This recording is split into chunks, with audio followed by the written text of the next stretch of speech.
Good morning, everybody. Welcome on in. Good to see you. My name is BullMuscle. We got a good old show for you today. Today is Saturday, February the 10th. Ooh. I just remember I need to call my mom today.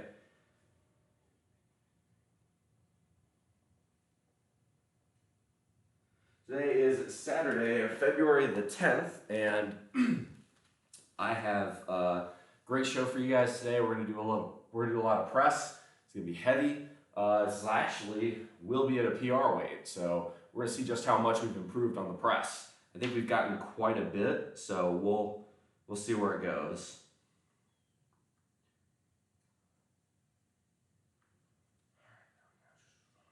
So let's begin.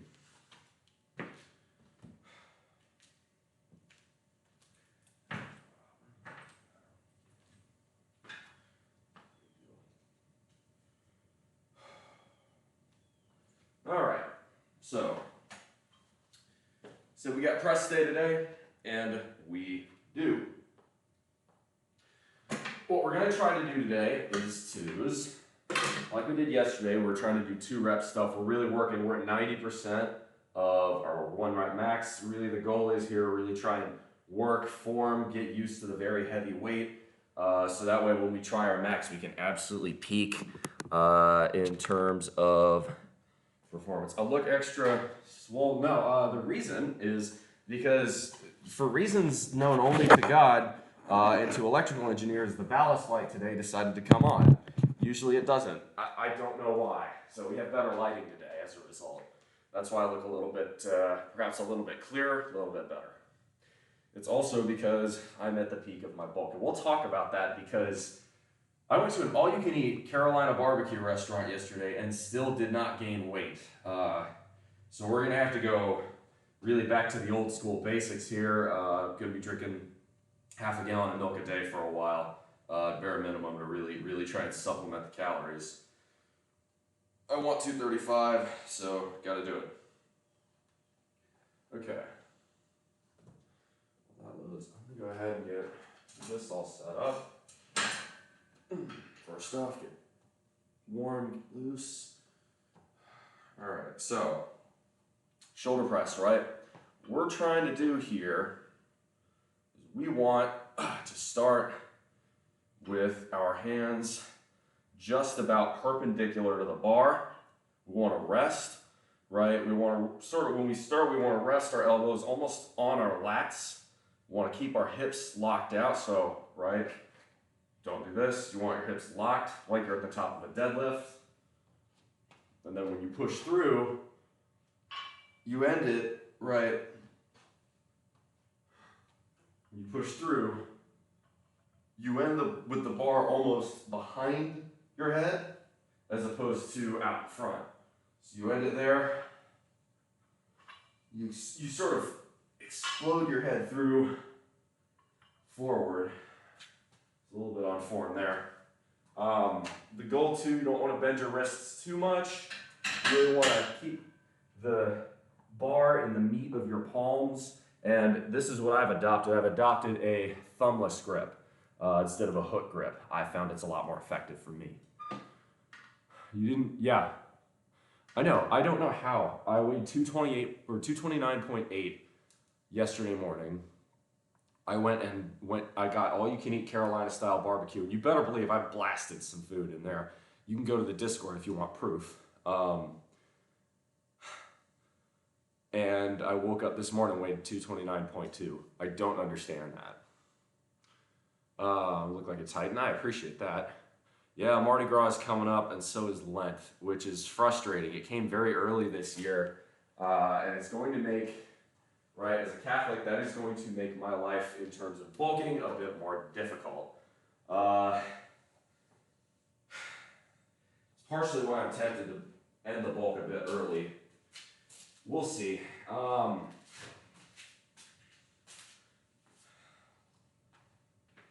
not quite sure how I want to do that yet. That one may take a little bit of creative thinking.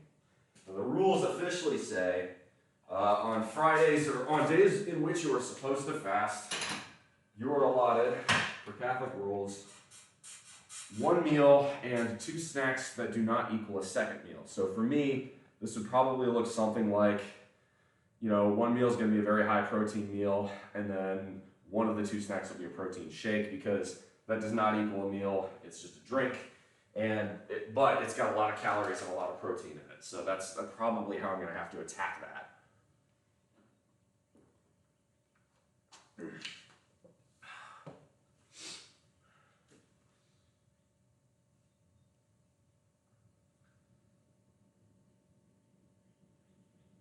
All right. First up, we do one more warm-up set. Really make sure the shoulders are good. Right, so if we're hitting this for 2s, we need to make sure everything's feeling right. Okay.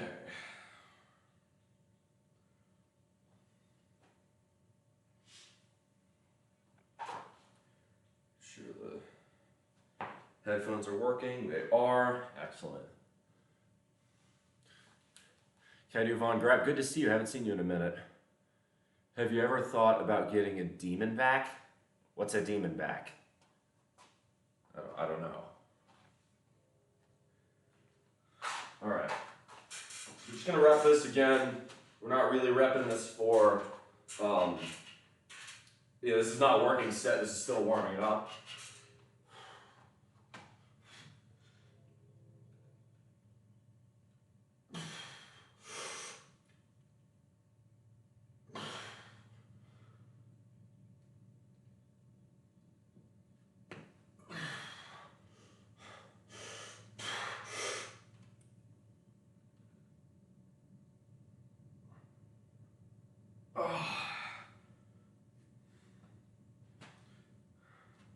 Just warm up the other heads of the shoulder muscle, widen the grip a touch.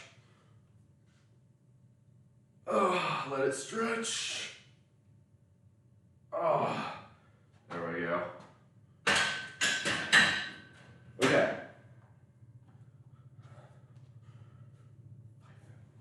All right. So, what we have next are 2 rep sets.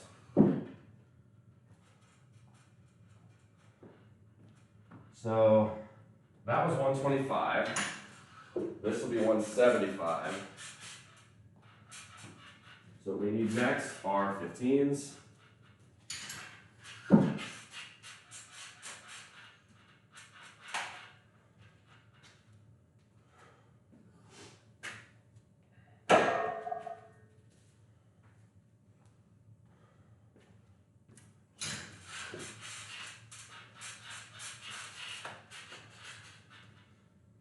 I'm going to take this off just because don't need any additional weight. Every bit helps. This is 205 pounds. The goal is for a 2 rep here. This is not going to be easy. I should be struggling both reps, but the first rep should go up fairly easy. Now the key here too, all right, I'm doing this. Everything below my hips should be static. This is a military press, right? Well, it's a shoulder press. Military press, you have to keep your feet together. I don't see the point in that. That just makes it like a really difficult left-right balance. But, you know, shoulder width or slightly narrower than shoulder width apart, but nothing, when I'm pushing, right, nothing is moving below the hips. That's how it should be. Cut is looking fun. I appreciate that. Yeah, I don't know what a demon back is. So that's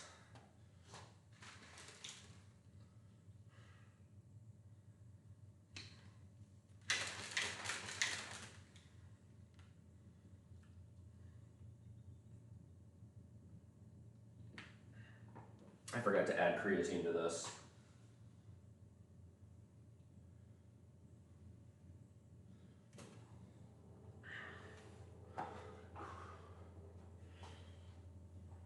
As much as I love Motorhead, that just isn't quite hitting today. I need something different. I think I'm gonna go with Get Up by Van Halen. I think that's gonna work. So I'm gonna psych myself up for this one because this is gonna be fairly difficult, right? I gotta lock out. It's gotta go pretty well. I gotta walk out clean, get this up. I don't want to push press. I'm really trying to avoid any movement below the hips. So, you know, keep an eye on that when I'm doing this. You know, I will go back and watch the form. I'm not expecting it to be perfect. You know, this is a 2-rep set. A little form break is probably going to happen, especially on the second rep, but it's, you know, it's got to come correct. Did you do breakfast groceries lately? I don't understand that. What do you mean? I seldom eat breakfast, actually. Just don't ever really have much of an appetite in the mornings. Now, I will eat gigantic lunches and dinners, but, you know, a pint of milk's about the most I'll ever knock down in the morning, or an orange. Hey, John. This is 205. I'm trying to shoulder press it. Actually, I'm really glad you're in here, John, because you actually understand what I'm going for here. This is supposed to be a strict shoulder press, so I want no movement below the waist. So I do this, I'd like y'all to, you know, check my form. Make sure I lock out, all that jazz. We're going for a 2-rep here. Okay.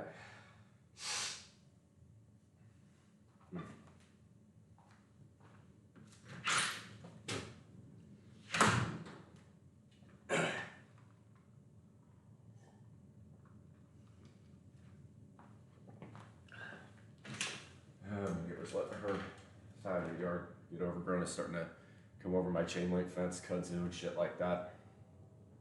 Probably have to take care of that today.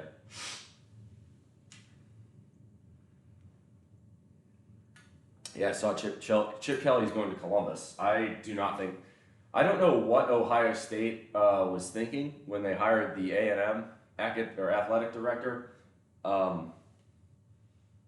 Buckeyes, why? Why would you look at the guy who extended Jimbo Fisher and say, yes, this is a man who understands what to hire and how to hire? Touch the shoulder press, mostly because of my short rack clearance. Solution for kudzu, fire. Really?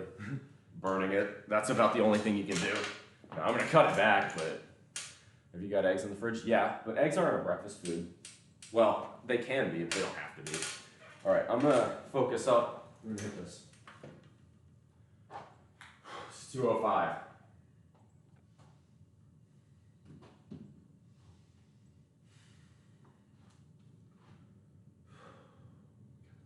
Let's go.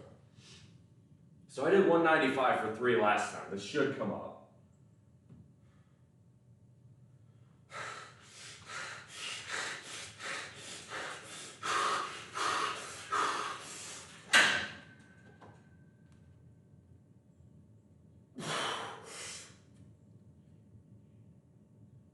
Oh, that felt good.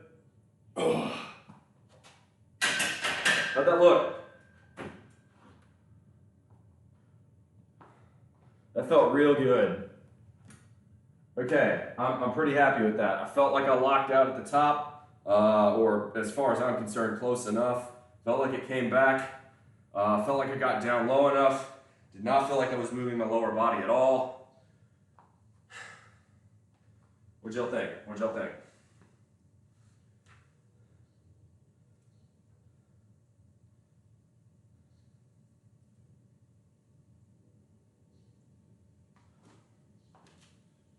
Look good? Cool. Appreciate it. Yeah, I was very displeased with my form yesterday on the squats. And I could tell because, oh, for fuck's sake. I'm going to have to redeem you those points. I don't have any raw egg whites on me right now. Also, I need to take that reward off because drinking raw egg whites, your body can't process them. I stopped doing that for that reason. I'm going to redeem you the points on that. Sorry, monkey. Good stuff. Your left arm looked very strained. I mean, you're right. We're working at 90%. It's going to be difficult. Like that is part of this. Yeah. Actually, Big Red, I think you as a mod have the ability to do that. Can you refund Monkey's points? I need to take that off. remove egg white perk, or egg white reward. Yeah, sorry about that.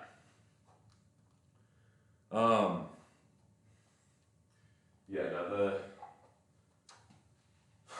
the goal here, right, we're at 90%. The goal is to hit this for 2, so I'm going to do 2 more sets of that. Then we're going to move to push press. The goal is, right, we're working to, like, I don't mind drinking raw egg whites, but I don't like doing it because it's, like, the protein that's going into my body is not equaling the protein that I'm actually going to be able to absorb. Your body can't absorb raw egg whites.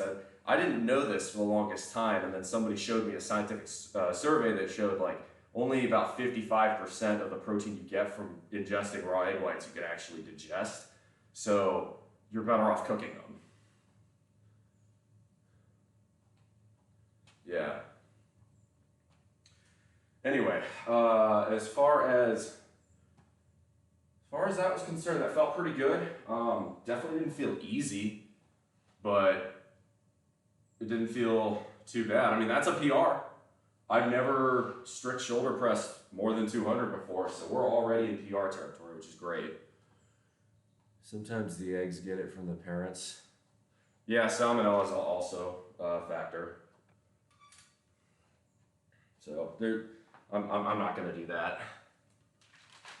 Your left arm just looked more straight. I mean, that's, again, you know, right, when you're at really heavy upper body workouts, you know, I'm naturally right-handed, so my right arm is just a tiny bit stronger. And, you know, you can train and train and train for years, but there will always be a little bit of a bias towards one. Yeah, 8 ounces is about 250 milliliters. For those of you whose countries have not sent a man to the moon. All right. I'm gonna focus. Hit set number 2.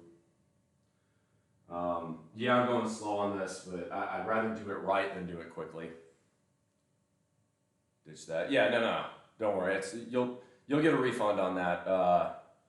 Hopefully Big Red can do that. If he can't figure it out, I'll do it. But yeah, no, I'll refund you those channel points. Sorry about that. I don't have egg whites right now anyway. I have eggs, but I don't have egg whites, and I don't think I have enough to get 8 ounces out of them. I only got like 6 eggs left, and we're actually gonna make. I'm making egg fried rice with them tomorrow, so I kind of don't want to use all of them. That's for 2 people. I probably don't need all 6, but I probably do need at least 4. Usually, egg fried rice, you need at least 2 eggs for 1 person, so for 2 people, you need 4. All right.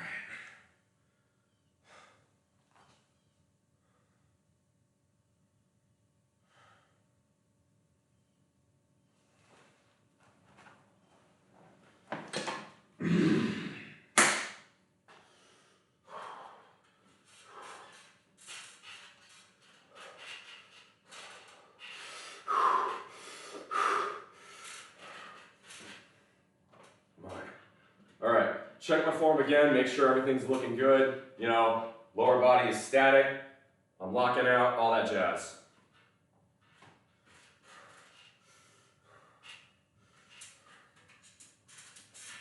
Like I said, let's go. Strong like full.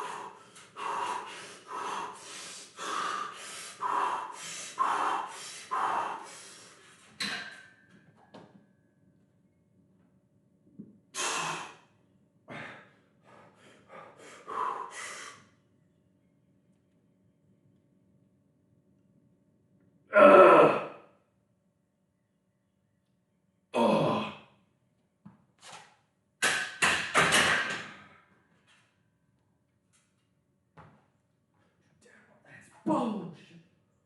That's good, that's good.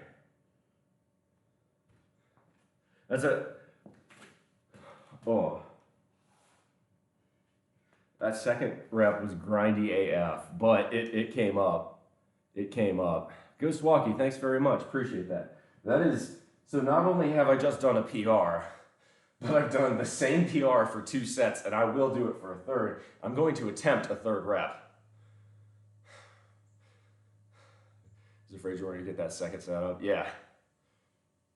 You're a great fitness health streamer, is not anxious about the grinds, more concerned about connecting. I appreciate that. Thank you very much, Monkey. Yeah. Right, so the goal is to be able to 1 rep max 225. And what my workout is supposed to be today is 3 sets of 2. The last one is 2+. So if I can get extra reps, I do extra reps. So this is going to be an AMRAP set coming up. I don't know if I'll get a third rep. That was, if I was grinding that hard on the second rep, not sure. But I'm going to try it. But if I can get 2 at 90%, right, at 205, it's technically 205 is a little bit more. It's like 91, 92% of 225. But you know, if I'm getting that, it's a pretty good sign that my max is at least 210 or 215, and my previous PR for this was 200 for 1, and honestly, it was pretty janky. Like, these are much cleaner, and they're at 205, and I'm 2-repping it. So I have gotten stronger on shoulders, and that makes me very happy, because I think my shoulders are a little bit weaker relative to squat, bench, or dead. By the way, for those of you who wonder, oh, where was your VOD yesterday on YouTube? I was so displeased with the form on a lot of my sets that it was not something I ever want to release to YouTube.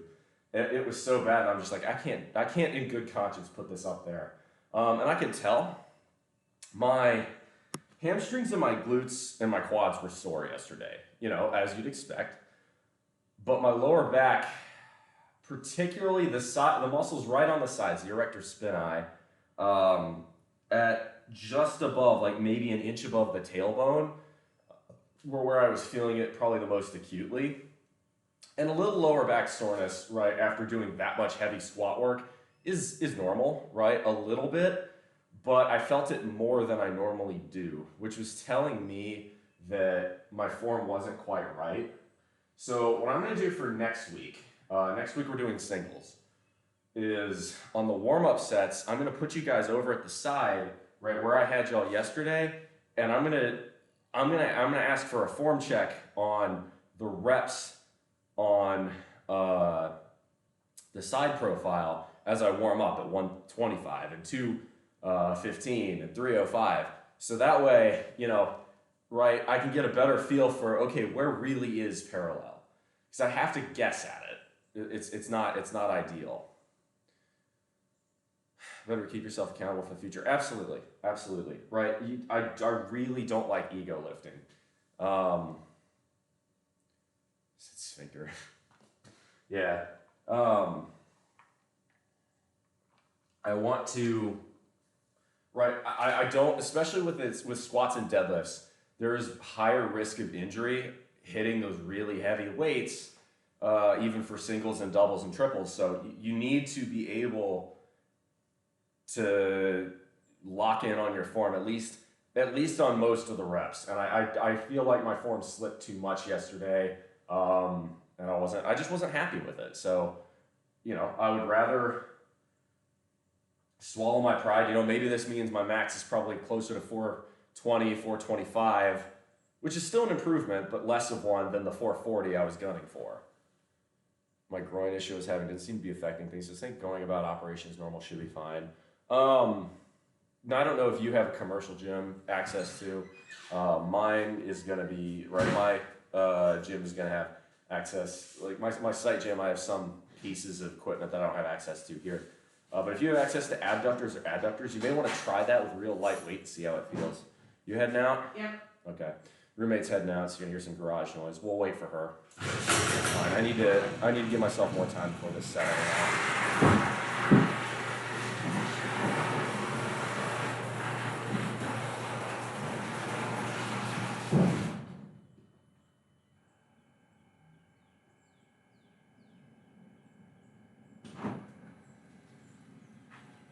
There she is. Might do with the bands I have and attach it to the rack. That's not a bad idea. Actually, yeah, that's a very good idea. If you've got rubber stretch bands, like for rehabbing or just testing things with an injury, that's a really good way to do it.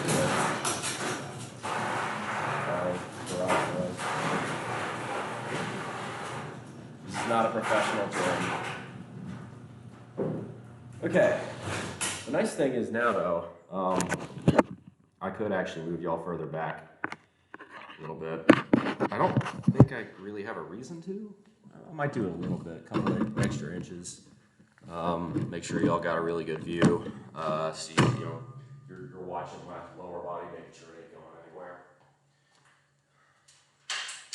There we go. All right.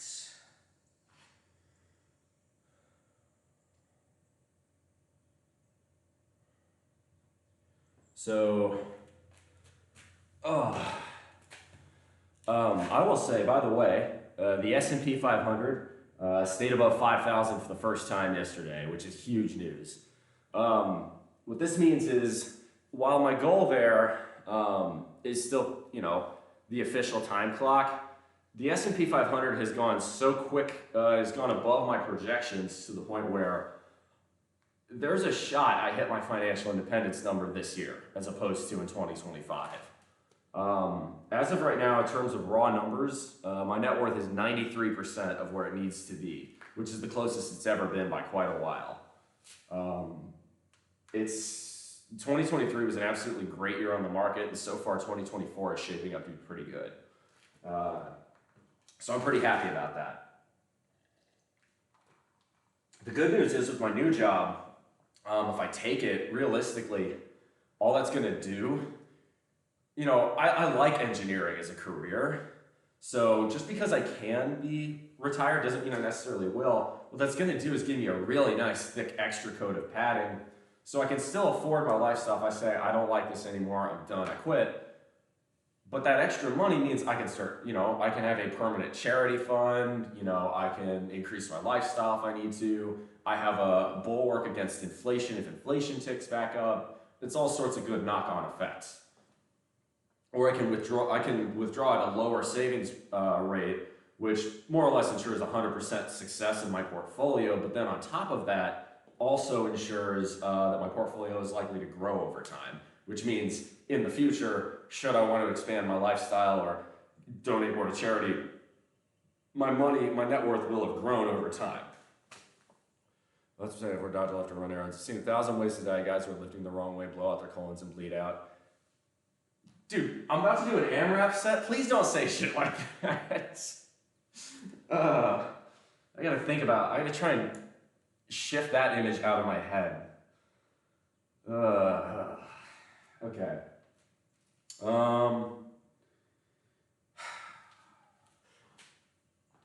I'm gonna go back to the song I was using yesterday for the really heavy stuff. Even though my form wasn't as good, I think the song wasn't the reason why. Though I am gonna actually relieve myself to norm for AMRAP here. Don't want to piss myself, so we're just gonna. There we go. Every streamer does this. You just don't see it.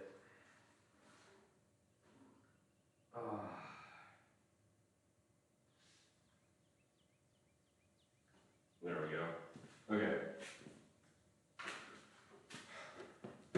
We're gonna go for, so by the way, whenever you hear the term AMRAP, AMRAP stands for as many reps as possible.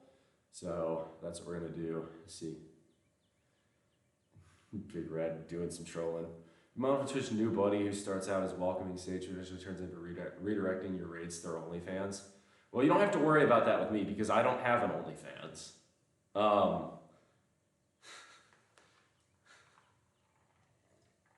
Much to the despair of many of my viewers, I do not have that, so you don't have to worry about that with me.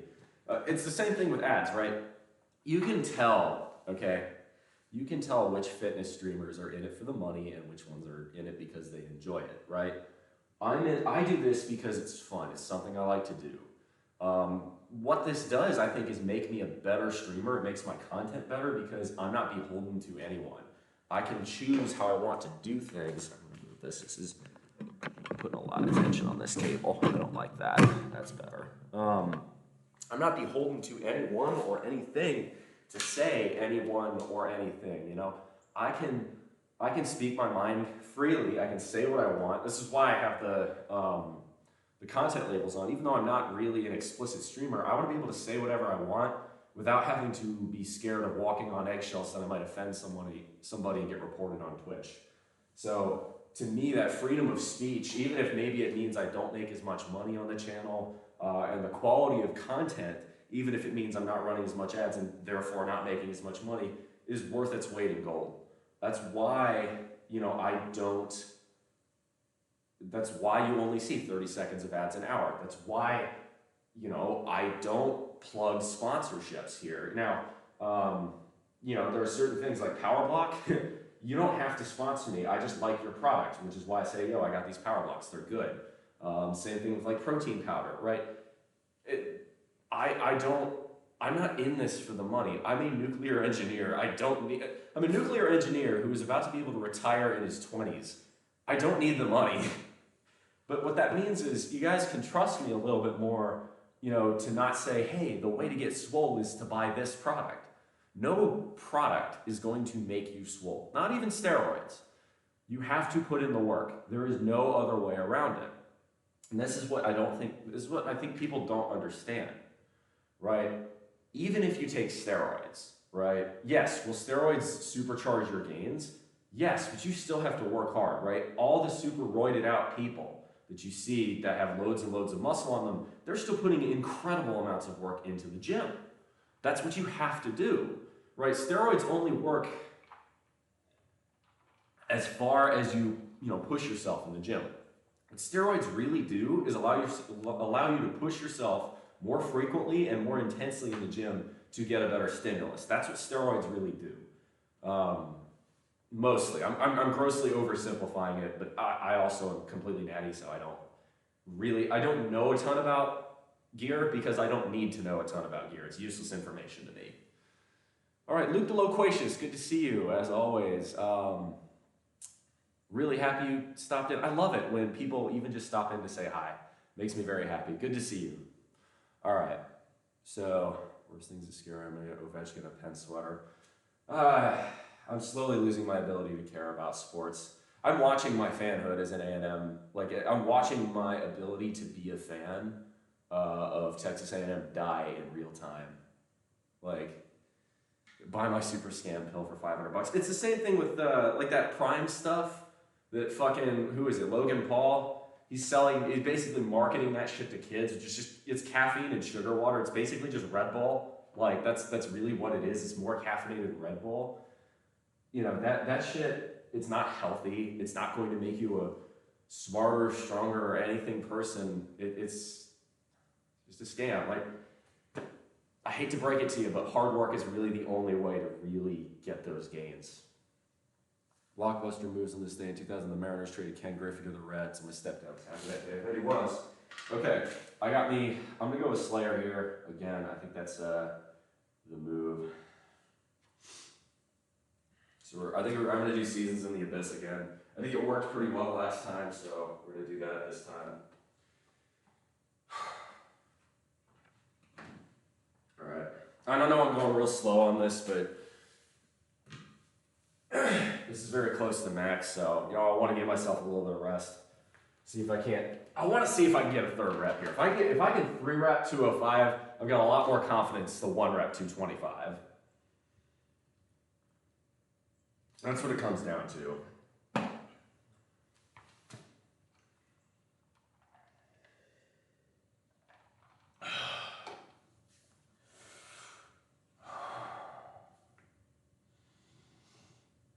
Don't worry, we'll pick up the pace after this. Once we do this rep, I've got push press and then pin press. We can do this a lot faster. All right.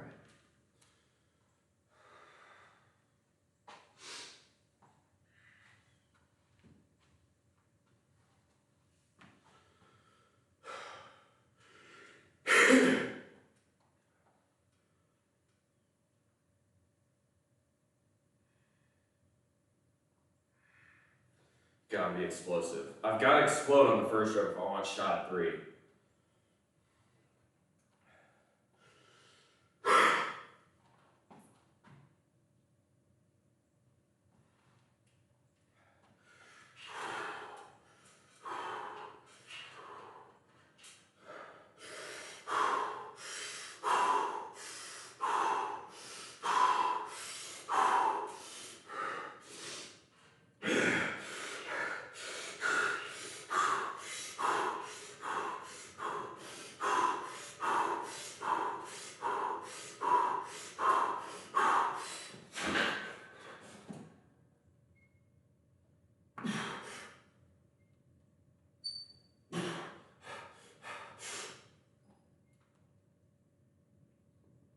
Get up there! Yes, sir! Yeah, baby! Oh! So good! Let's go! Yeah, baby!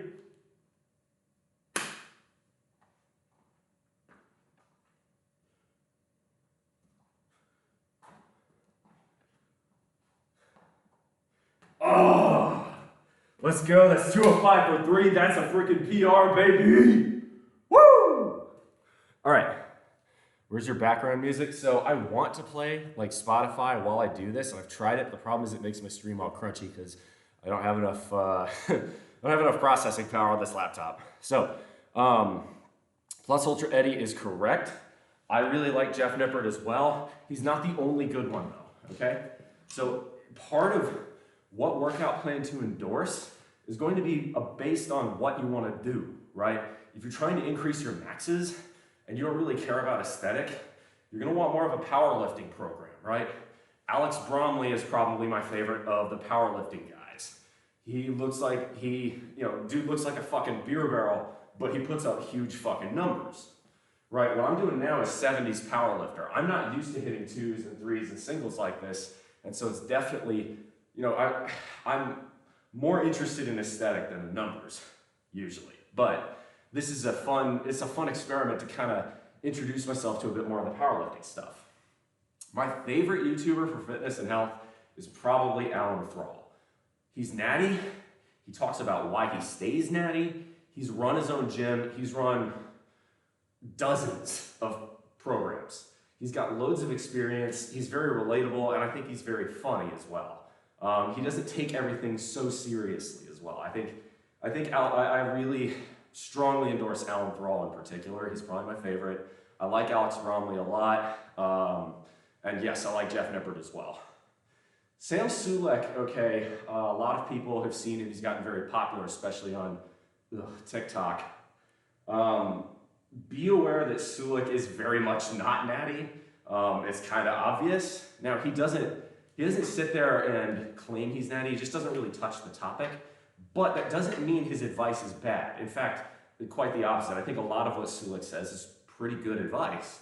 So I would say, you could do worse. You could do a lot worse than Sulek in terms of guys to listen to.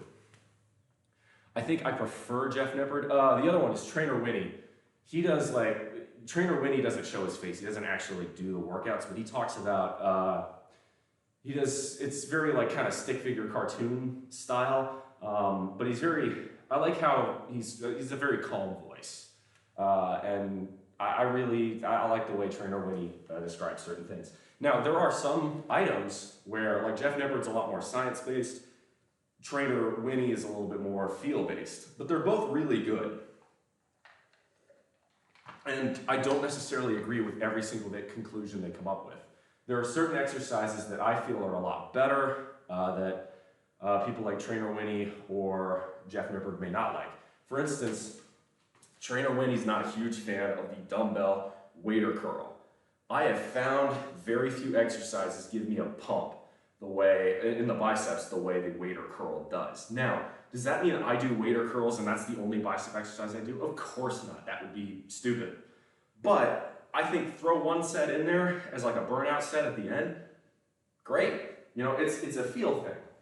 Right? That's how Trainer Winnie does things, right? So you live by the feel, you die by the feel, but it's also your mileage may vary. Just because I feel that this workout's really good doesn't mean that it's going to be the exact same for you.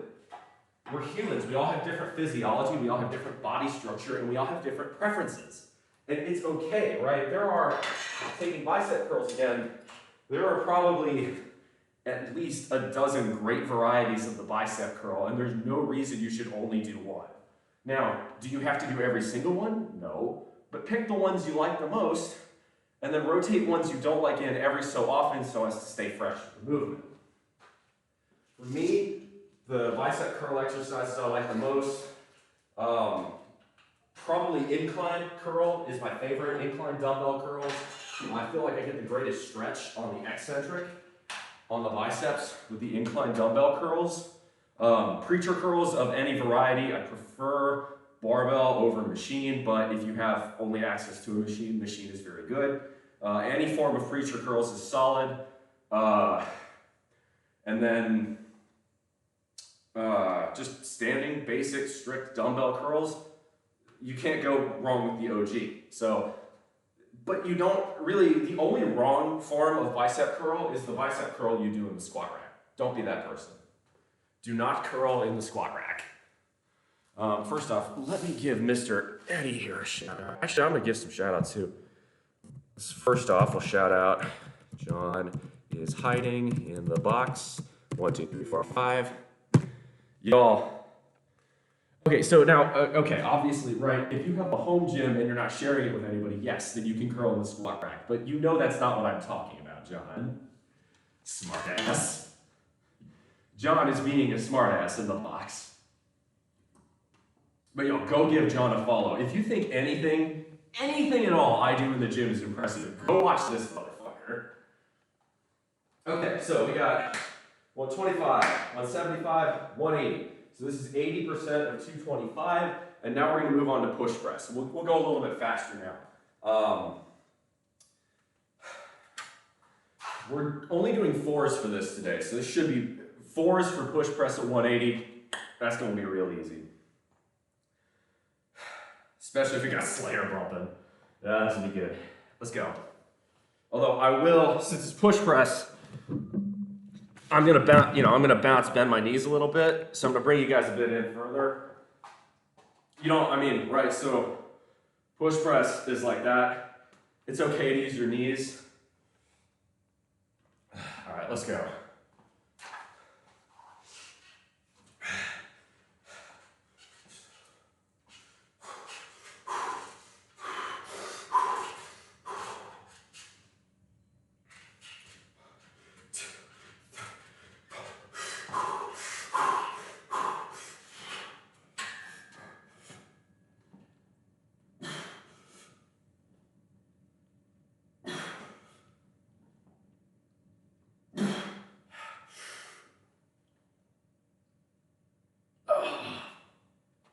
Nice and easy. Not too bad. Push press is pretty easy after you've been doing strict shoulders. So the movements we're doing today, right, we're doing shoulder press as you saw for 2s and then a set of 3. We're going to do 4 sets of 4 on push press and then 4 sets of 4 on pin press. Really work on locking that out. Since you mentioned it, there is a guy in my other gym pisses me off. His corrections officer is about 260. He takes only a power bar, curls at half rack. Most of the time we're struggling with maybe 50 pounds today just to annoy me. Wait for only a power bar. This dude, you PB that bar, he's just so dumb, you couldn't become a cop. I have no words to add to that. That's exactly what I would say. Fuck you, yeah, exactly, fuck that guy. Like and nobody's that ignorant, right? I'm a huge fan of the saying, do not ascribe to malice what can be reasonably ascribed to ignorance. But no, that's not, nobody's that ignorant. Do not be the asshole who curls in the squat rack if you're sharing a gym. Right now, again, if you're in your home gym, you do whatever the fuck you want, but that's not what we're talking about here. So under his breath about me 95% of the time. So, there's a really fun term that my favorite hockey player is a fan of that I would recommend using here. And that term is rent-free. What you are doing, my man, is living rent-free right up here in his head. That's what's happening. Make sure he doesn't do the same to you. All right, yeah, so I'm feeling a little bit of soreness in my left elbow, left tricep a bit, which is a bit strange. I don't feel like my left arm is doing anything differently than my right. So if you're seeing something in my form that might explain that, let me know. Someone said my left arm was straining more than my right arm, but I don't know. I'm not sure why that might be. Yeah, you have a fan. He's just too, the problem is he's just not able to swallow his pride and be like, yo, instead of getting mad at this guy, I should be taking notes and figure out how the fuck he's this strong. All right. Set 2. Let's go.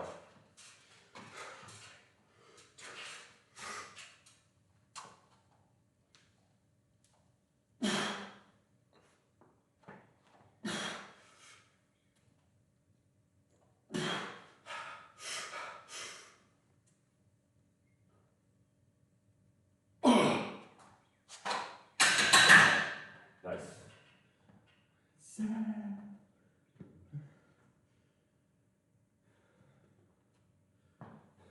Never been to Costco, but there's one in Lexington off of Manowar Boulevard. Is it better than Sam's Club? Yes. I really like Costco.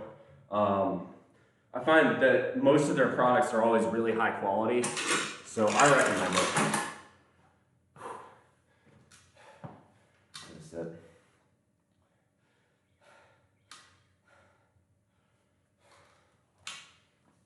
Oh, man.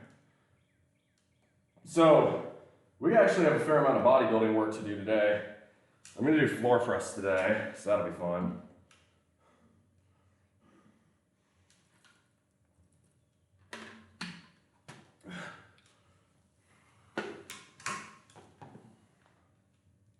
Yeah, my left elbow is feeling a little sore doing that. I can't imagine why that is, why one arm would be feeling sorer than the other there. Maybe I'm slightly off balance. That could be it.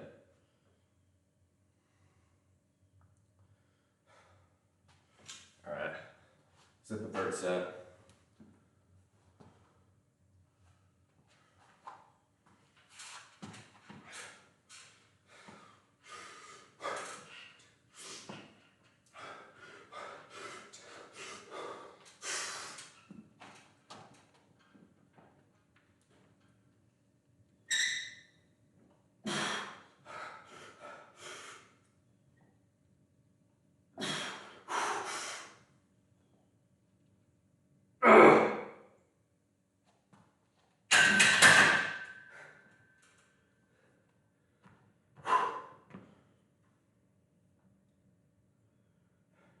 All right, we got one more of those.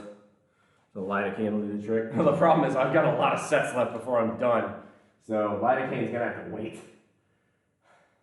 Now I got one more set of push press, and then one more set of, or 4 sets of pin press.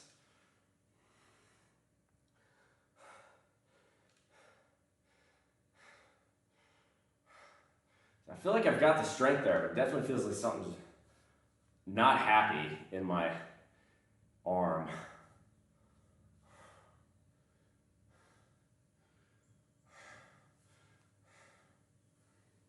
It'll be fine. Just stretch it out a little bit.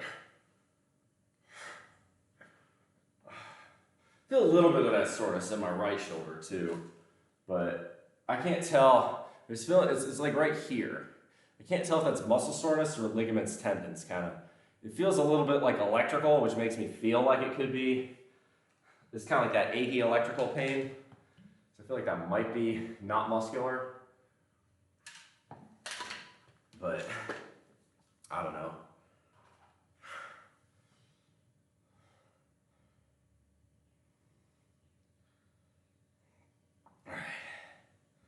All right. Dude, Terracon didn't do with his arm cannon. All right. I'm not sure what that means. do No More Tears by Ozzy Osbourne. That's a good song.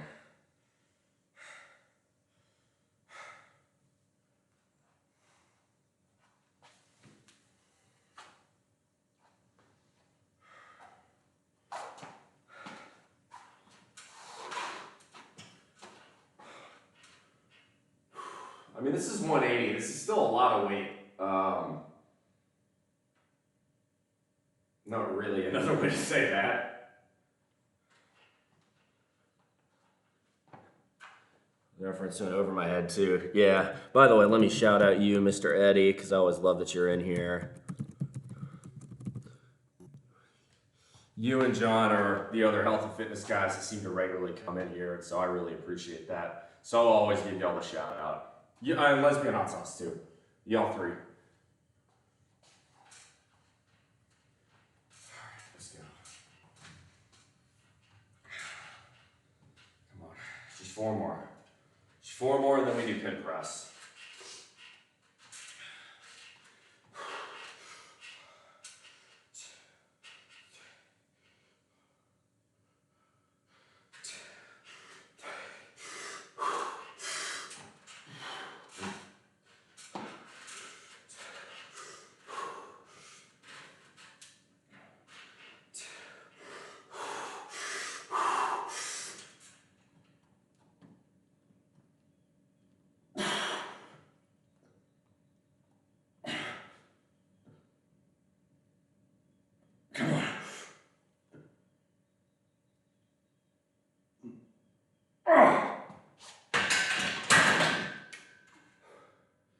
Nice.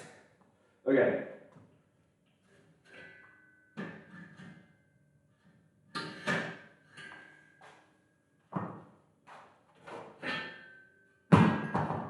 So we got pin press for 4 next.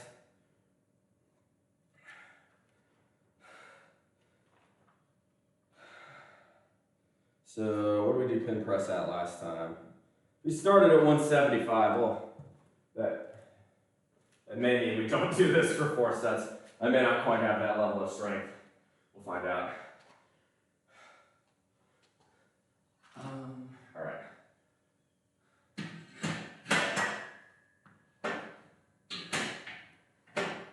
This is, right here, this is called me being lazy. Don't do this at home, kids.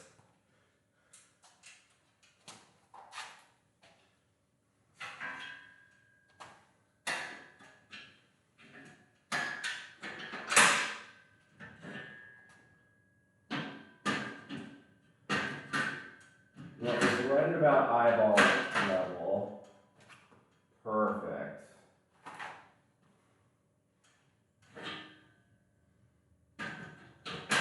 Yeah, this is me just being obstinate and lazy and not wanting to rack the weight and unrack the weight. There we go.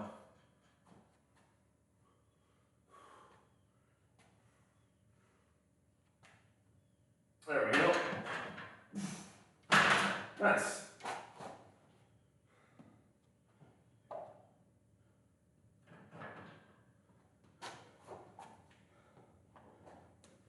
Probably overkill, but a Paramount Plus commercial with Josh. You're what? With Josh Allen TV, Peppa Pig, Jim Nance, and Tony Romo. My man. I don't want to be mean here, Big Red, but if you are using commercial advertisements for corporate products as references, you might be watching a bit too much TV.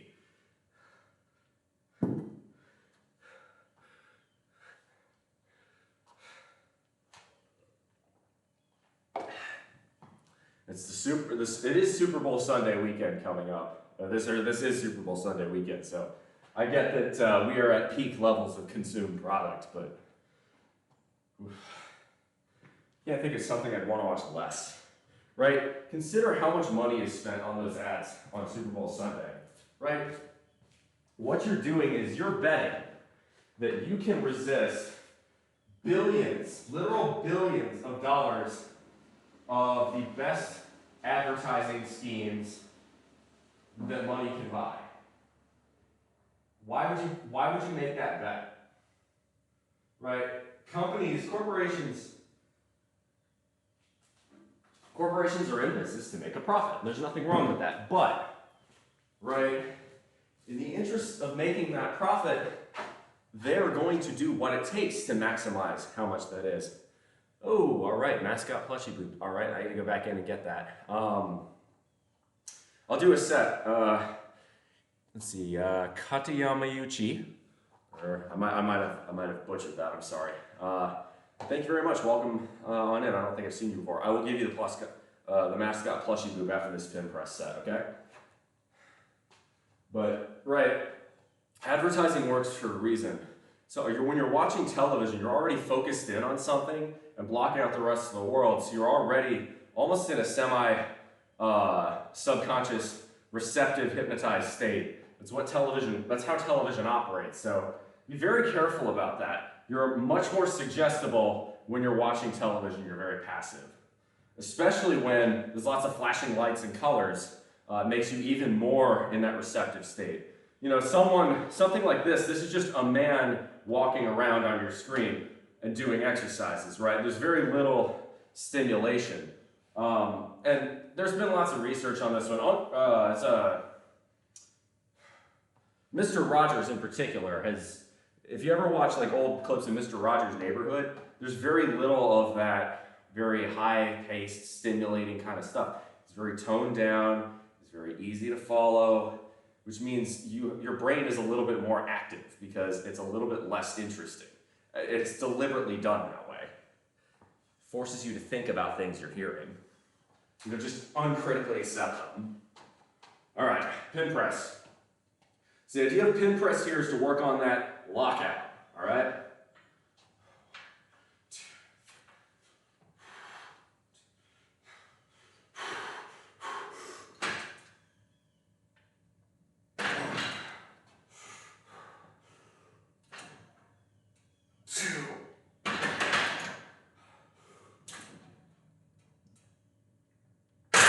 Whoa! Shit.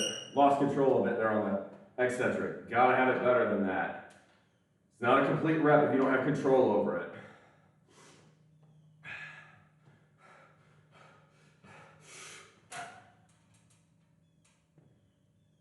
Oh, okay, that was only 3.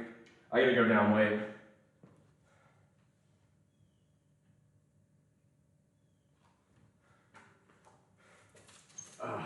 Yeah, I'm starting to get a little bit of fatigue in the shoulders. We'll go down to 175.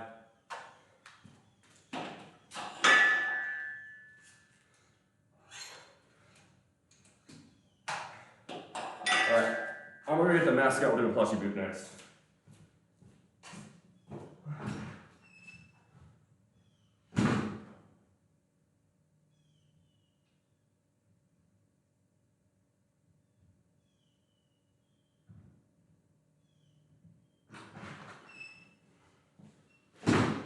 Speaking of our mascots, here you are. It is Ferdinand the Bull. So he says, boop. You lift hard, you eat right. Get strong like bull. Strong like bull. So yeah.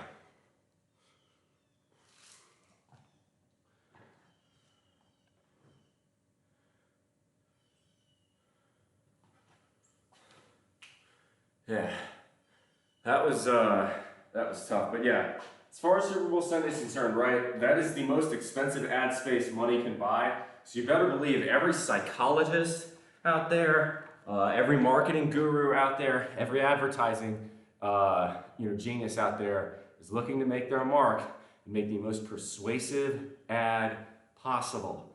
This is the best of the best your mind is going up against, passively and receptively listening to whatever they tell you. Ask yourself if that's something you really want to participate in. Love Will, good to see you. Oh, you're in an airport lounge waiting for a flight. Killer.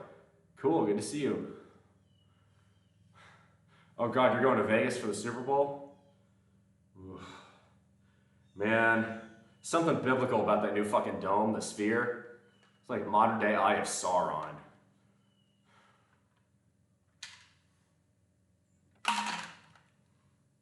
Gamble, I say. Spend all your money. Start a new life.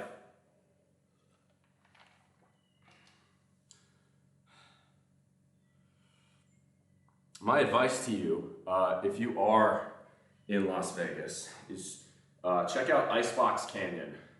That's well more worth your time. It's like 20 bucks to get in, but the hiking you can do around Icebox Canyon is fantastic, and it's better than anything else you can find in Las Vegas. Then afterwards, go to Chinatown, get yourself some hot pot. That's a good way to do Vegas. Stay as far away from the strip as you can. It's like an oversized Roomba. Yeah.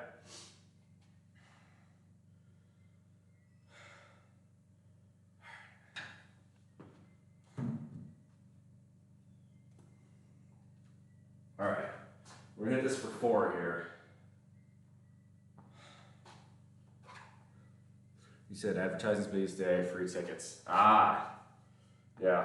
No, I don't trust advertisements. Again, that's what television does is put your brain in a passive receptive, almost hypnotized state. So, right, if you think you're arrogant enough to be able to consciously resist all the advertisements thrown at you by the biggest corporations paying the toppest of dollars to multi-million-dollar advertising agency firms, you're more arrogant than I am. Know your limits and stay away from that stuff. I've seen his face before when you were standing by my side. I've seen his face before. All right, here we go. Pin press.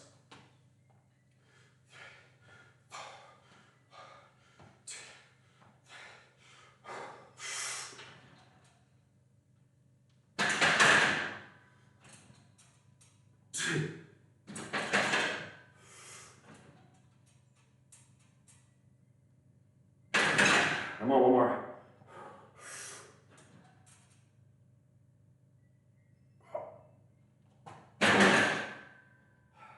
All right, that was tough. I'm gonna stick to 175. That felt pretty good.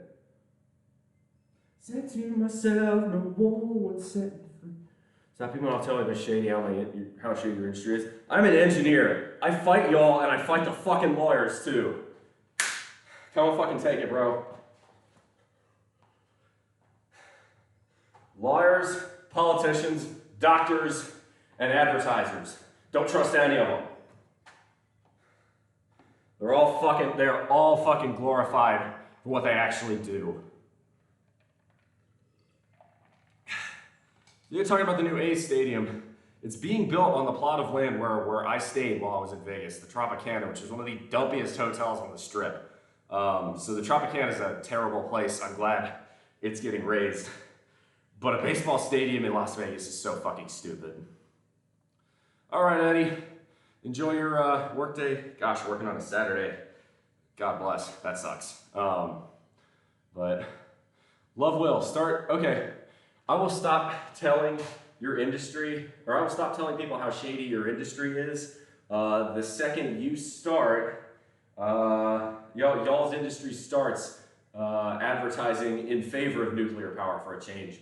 So that way, the first thing that pops into people's head when they think of nuclear workers is not Homer goddamn Simpson.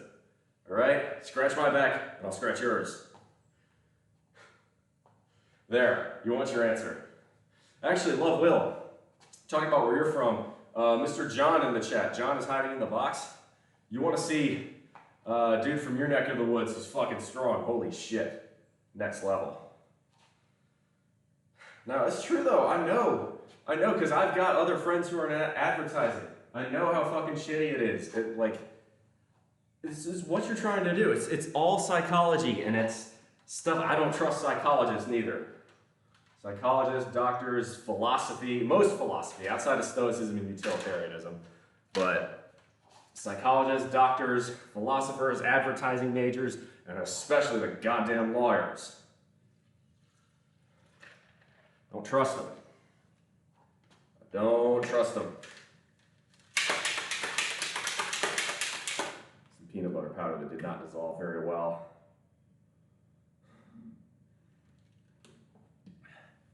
Mr. Mike is hand in hand. Our heads get people to come in store and buy. Exactly.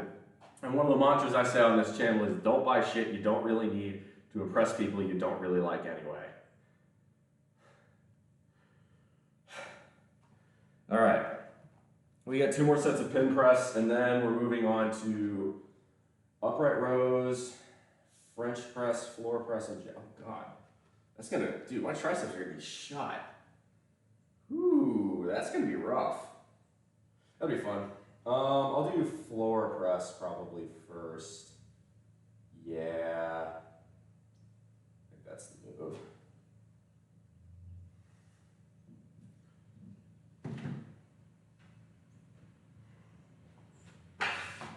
So I'm innocent. I'm gonna get through selling people sex, football, and Taylor Swift made appealing to chocolate, strawberries, and roses. I'm single, so I'm safe against your TV hypnosis there. Bunnies. I'm Catholic, so Easter is a whole lot more about the religious part for me. So church keeps me safe there, and perfume. I just donate to my mom's charity instead. So haha, can't get me.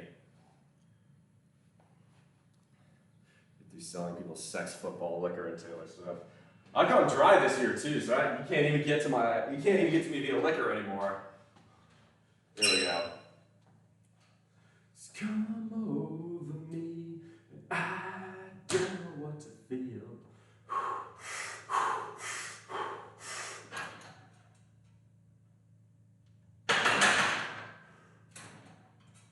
2.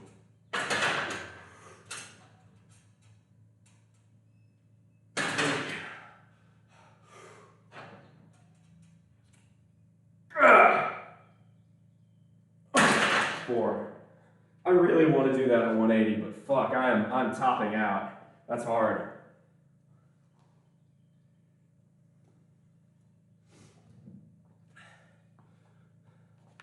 I'm a JD at DePaul. Just my ad PRBA.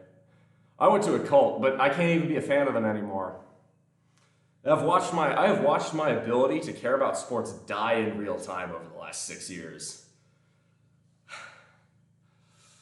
My Capitals won the Stanley Cup, and I know they won't ever do it again, so I'm done caring about them. The Nationals won the World Series. They're not ever going to do it again, so kind of done caring about them. Dan Snyder ruined any interest I will ever have in the NFL. The NBA is a bad product. And you can literally go to YouTube and watch uncalled traveling fouls that get more egregious as you go. It's a bad product. And as far as college sports is concerned,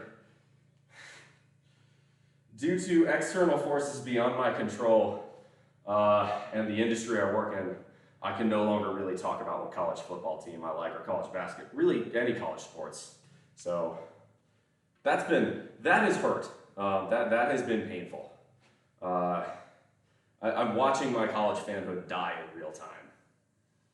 I am a graduate of that university, but that's about it. Look, given the choice between my career and my college sports fan base, I'm picking my career every single time. But hey, what you tell me on this one there, Lovewell. Ain't it true? Y'all in the advertising agency, y'all try to do as much of the subliminal shit as you can. There is a ton of, y'all use anchoring and all sorts of other psycho crap to try and get people to remember your ads and therefore buy your products. All sorts of, again, borderline hypnosis type shit.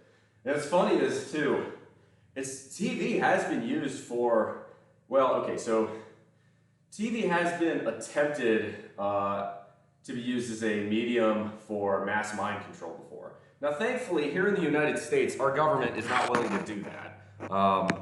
Even if they tried, they wouldn't be competent enough to. But in 1989, during the fall of the Cold War and rising protests in the Eastern Bloc, the Soviet Union actually attempted to create a program to relax their viewers and tell them that everything was okay as the Iron Curtain crumbled.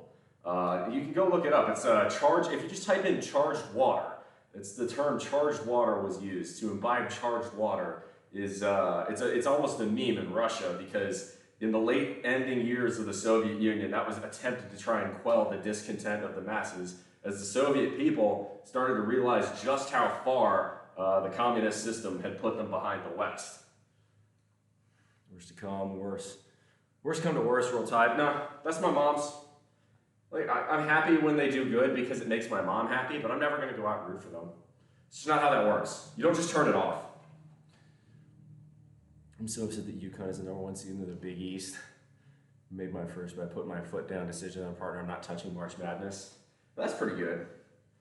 I mean, that sounds like a pretty salty reason, but you know, I'm not going to judge. Whatever gets you not consuming product, that's what matters. Focus more on self-improvement. Life is, right, once you start, like, and if you really love basketball, it is one of the cheapest sports to play in the world. All you really need is a ball, a hoop, and a pair of shoes that won't break your ankles every time you go for a cut. You know, that's pretty affordable. Again, there's a reason basketball is very popular in the city, right? Why is basketball very popular in the city? Well, it's almost like soccer. There's very little you actually need to play the sport. Whereas football, you need pads unless you're playing touch, but touch football's fun. There's nothing wrong with that. But you also need a field, you know? In the city, a basketball court is a lot smaller than a football field or a soccer pitch. It's certainly a lot smaller than a baseball diamond. Which is why baseball is more a suburban sport these days. And you know why, you know, then you've got the much more expensive sports, hockey, polo, lacrosse. Actually, lacrosse is a fairly simple sport as well, but unfortunately only douchebags play it these days because, well, it's not like the Indians are around to play it much anymore, unless you go out to rural South Dakota. Anyway, last set. So psychological triggers used to be repetition, show the ad over and over. Oh no, showing the ad over and over is alive and well. Why do you think Burger King keeps trying to sell Whoppers at that same fucking ad? It's just spam. That's more about mirroring. It's all gross. Look, man, I want to keep psychological games and mind fucking to the bedroom. Man, keep that shit in the bedroom. Don't try and use it to sell products. There's no fun in that. Keep that shit where it belongs. All right, last set.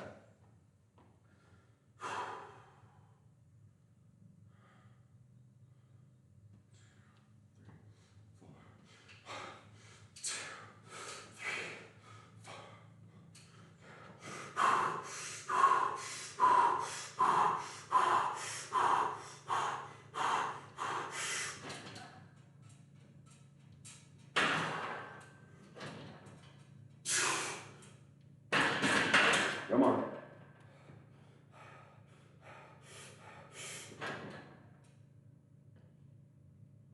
One more.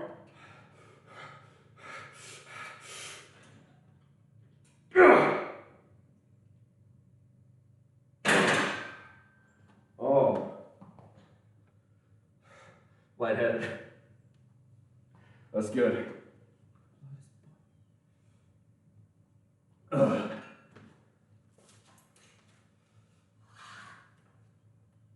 All right.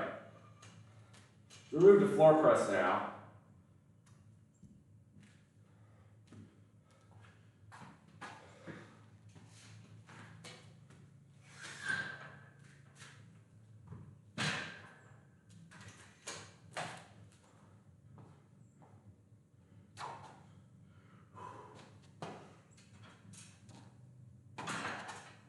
There we go.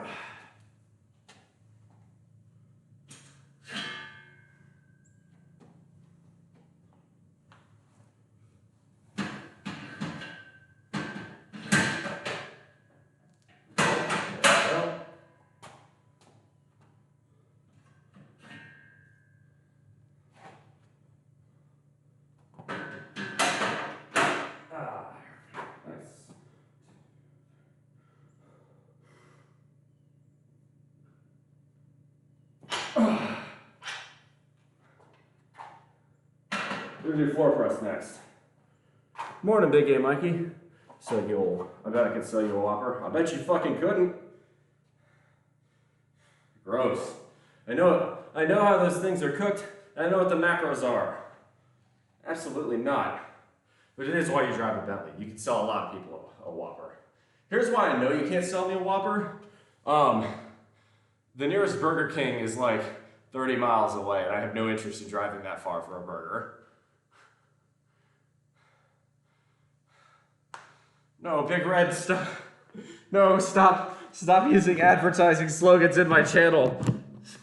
Stop, you're playing into his game. Don't do it, Big Red. No, bad.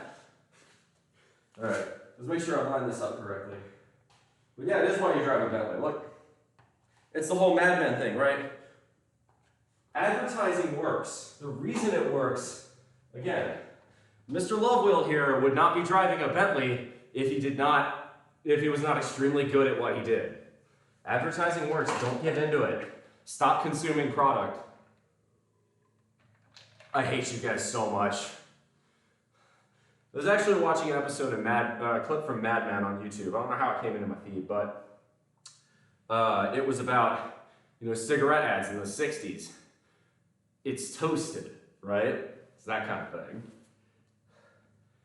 Oh, okay. So we're doing sevens today, and I put this up one too far. So I'll fix that. Shit. Got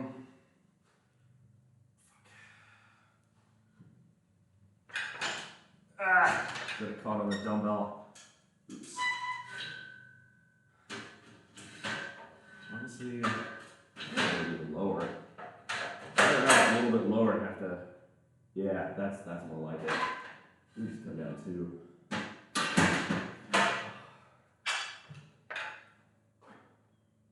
There we go, that'll work. Shoot, that's the way I should do it in the gym. Yeah, whatever. Oh, perfect. Oh, I love Will. You, my friend, are doing a great evil on my channel. I do not appreciate it.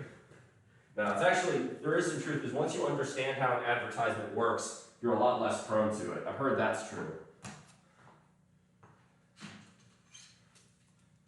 Like what kind of psychological manipulation it's using. Catchphrase from Mondale's '84 campaign, "It's older than me." Huh. That's interesting. I guess it makes sense. A second-rate campaign slogan turning into a second-rate burger slogan. That's rather fitting, isn't it? Wendy's, we're the Walter Mondale of burgers. Ronald Reagan absolutely deleted Mondale that year. All right. Where were we? Okay. So we're gonna do floor press. What did we do floor press at last time? We did it at, and we're doing sets of 7 instead of sets of 9 today. So we did it 235 to 250. Let's go with 265 to start and see how it feels. Now with this, because there's a natural low point at the bottom, we can add clips, and it's not a danger.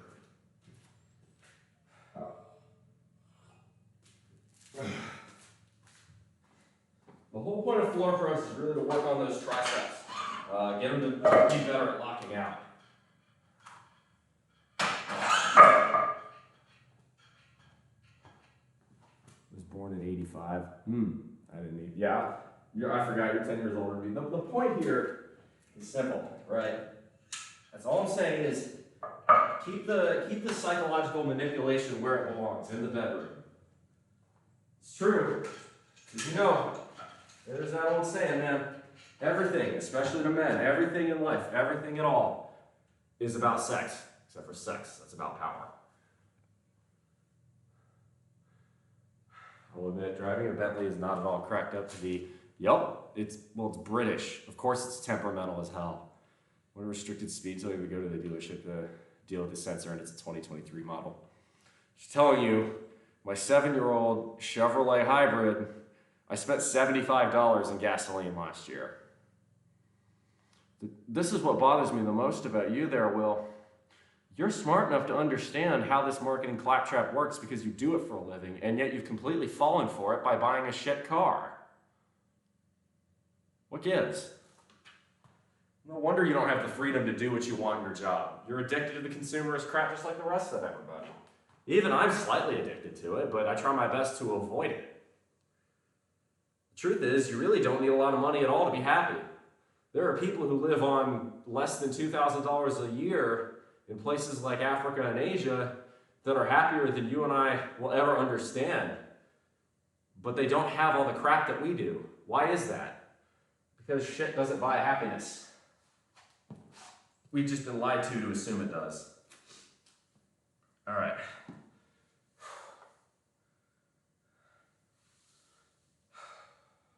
So we're gonna go for 7 here.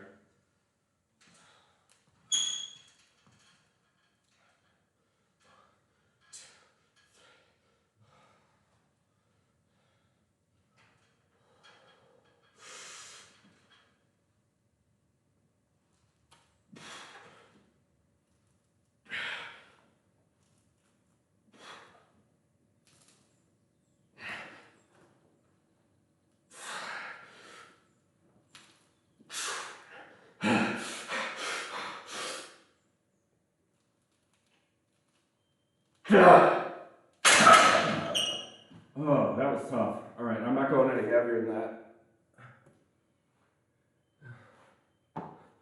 You bought oh God, you bought the 12 cylinder? That's even more temperamental.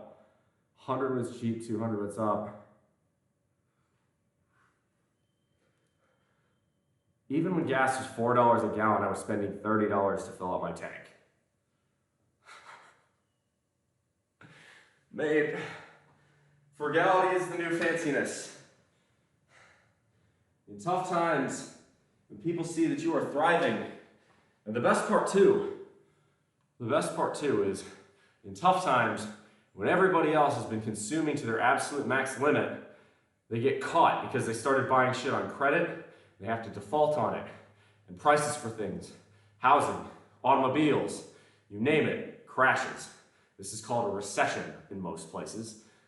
That's when the smart money buys. I am a little bit in pain just hearing that. Look, so this is actually a psychological moment for me. I grew up, I learned to drive on my family's old truck, which was an old 90s Suburban. That thing, as you can imagine, was not particularly fuel efficient. As a result, I had to pay triple digits to fill that fucker up every now and again if I wanted to go, and take it somewhere. I learned very quickly, I don't like doing that. So ever since then, I've said I'm only going to buy fuel efficient cars. It's about $275 here for regular 87. And I'm sure you have to use premium. I mean, hell, if you have lots of money and you want a fast, sexy, flashy automobile, I mean, at least just get a Model S, because that's going to be faster than almost any car in a straight line. And it's not like your Bentley is great at handling. It's a fucking whale. And at least with the Tesla, you're spending way less on filling it up, and there's way less. Now, the Tesla's not the best build quality, but the Model S is better than the Model 3 or the Model X. And because it's electric, there's a lot less that can go wrong with it. Gas dropped a ton. It was 98 cents a gallon with an 87 Suburban. And the truth is, your family, Mikey, and my family, neither of our families probably needed it. What we needed was a minivan. And this is the one where my mom and I will never see eye to eye. Mom, we were a suburban family in the sense that we lived in mostly suburbs, right? We're a middle-class family. We weren't hauling anything. We would have been just fine with a minivan. You know it, and I know it. We paid a whole lot more in gasoline costs because we never bought it. Granted, that old 350 was a reliable, rock-solid engine, but we'd have been better off with a Toyota Sienna or even one of the Chrysler minivans, which are one of the few products from Chrysler that I actually like. A lot of camping is we tow the tent trailer a lot, but you can tow a tent trailer with a minivan. You can. A tent trailer is only like, what, 2,000 pounds tops? Fuck Elon. Yeah, Elon's an ass, but Elon does not make the product at Tesla. Elon is the salesman. Elon is the face of Tesla. That doesn't necessarily mean Elon is the designer behind the car. Not to mention the Model S has been in production for over 10 years. You should have kept my NSX, but the snow made that an issue. Fair? You totaled the station wagon before we got the Suburban. Exactly. Now, if you had an 80s station wagon, a minivan would have handled that just fine. Yeah, maybe you would have wanted the 6-cylinder minivan instead of the 4-cylinder, but still, a V6 minivan would get better, probably about double the gas mileage that a Suburban gets. And realistically, how often are you hauling it? Like, you know, you might be doing that a couple times a year, and all the rest of the time you're getting half the fuel economy. It's not worth it.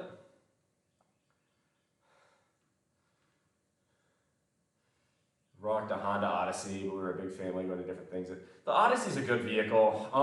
The transmissions in some of the early 2000s models weren't very good.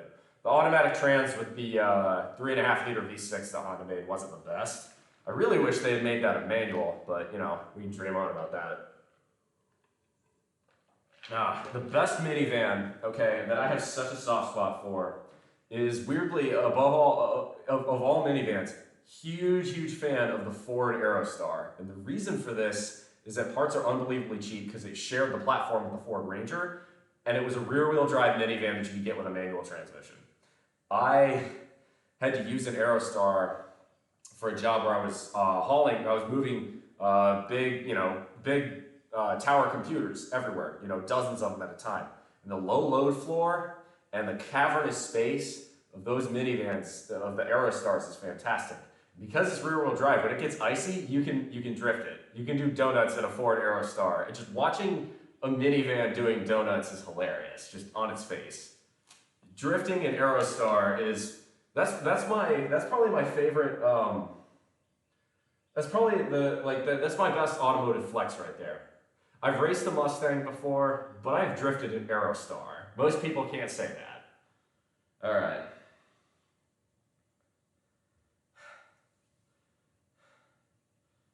Let's go get another set here. It's not good on snow. That's how they busted the transmission. Yeah. The transmissions on the Odysseys were always the weak parts of those vans. Otherwise, they were pretty reliable. Same thing with the original Honda Pilots. It was the transmission that wasn't very strong. But GM had the same issue with a lot of their trucks in those days. If you had the 4L60E and you were, hauling a fair amount with it, that transmission was glass, it would break. You needed the 4L80, which is a much better trans. All right, let's go. There we go.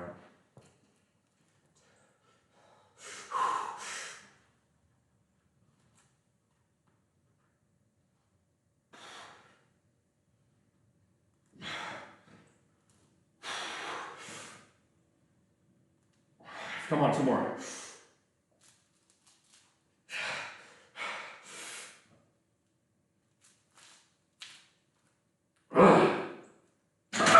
And if you really need more space or power than a minivan, you don't need a Suburban. You need a Ford Econoline or a Chevy Express. There's very little a truck can do that a Ford Econoline can't. Mom showed up out last week with an MDX Type S. New Acura matches sorority colors, trading in a Mercedes. Well, the Acura will be more reliable than the Mercedes in the long run, but it's still a hugely expensive car. Do the math on just how much of your money you're spending on your cars, bro. I'm telling you, there's a reason I make a fraction of what you do, but I will be retired years before you will be, decades probably. After about the mid-1990s, Mercedes reliability went down the tank. It got even worse when they bought Chrysler. The Daimler-Chrysler marriage was a bad one.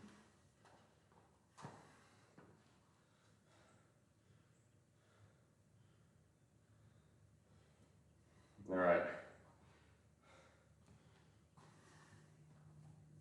I got 2 more sets on this, and we'll move to upright rows, then jam press and French press.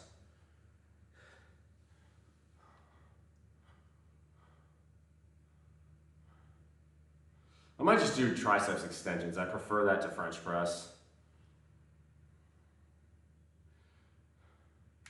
Hold a rocket, good to see you. No, I'm telling you, man, I don't mean, I'm not trying to be mean, I'm not trying to be offensive, but like,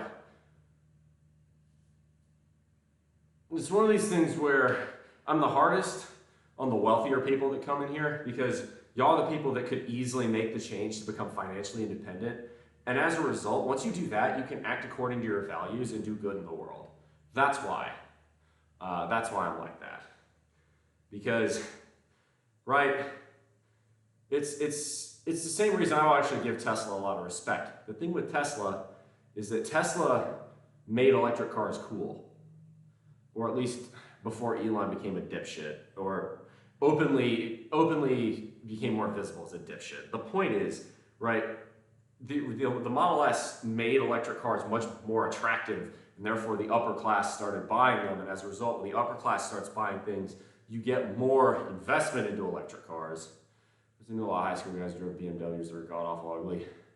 Some BMWs I like, but really after about the turn of the millennium, I think the Bangle era was not good for BMW, and it's only gotten worse since. BMWs in the 80s and 90s looked very good, though. They had a very good design.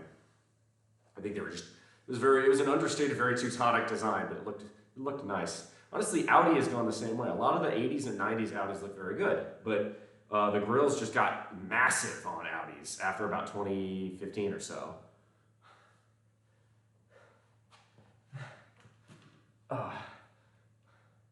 Audis, I feel like feminism and Audis jumped the shark around the same year, 2015. That one's gonna get me canceled. They only made one good car. The 5 Series was okay. Yeah, I liked it. My dad had an E39 5 Series, which I think was like an '02. It was the last of those mechanical BMWs. Had a real nice smooth 6-cylinder. He loved that. I don't think BMW only made that car. That was good. I like the Z3, the 3 Series from the 1980s, the E30. That was a great little car. If you go even further back, the 2002 from the 1970s and 80s, that was fantastic as well. All right. The original 6 Series, beautiful looking thing as well. Love the original 6 Series. I just think, I'm not even talking about mechanical. I just think from a design perspective, it's a very pretty car. Yeah, nowadays BMWs do look like pigs, but Winter Raven is correct. A lot of BMW drivers look like pigs too. A lot of fat middle-aged businessmen in those cars. Golf clubs in the back, you know. All right, here we go.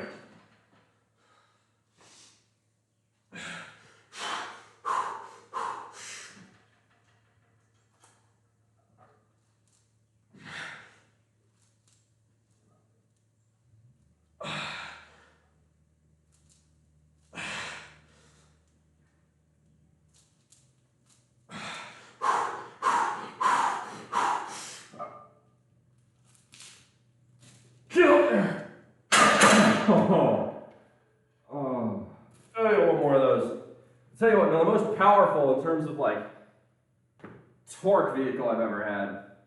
I have driven, I actually owned at one point a 2003 Ford E450 with probably the greatest diesel engine perhaps ever built by anybody, the 7.3 liter Power Stroke V8. Everybody, well, it's either that or the 12 valve Cummins. Just phenomenally reliable engine. It's what's called a million-mile engine. Now, obviously, you can also tune the shit out of them, make them a lot stronger at the expense of some of those miles. But you know, a friend out in the boonies in Texas got an F-250, chipped, custom exhaust, custom injectors. I think he's talking about even dropping new piston arms into it. 99 F-250, thing's putting damn near 1,000 pound-foot at the rear wheels, which is, in an F-250, kind of fucking scary. I've driven that thing before. That's actually the most powerful vehicle I've driven.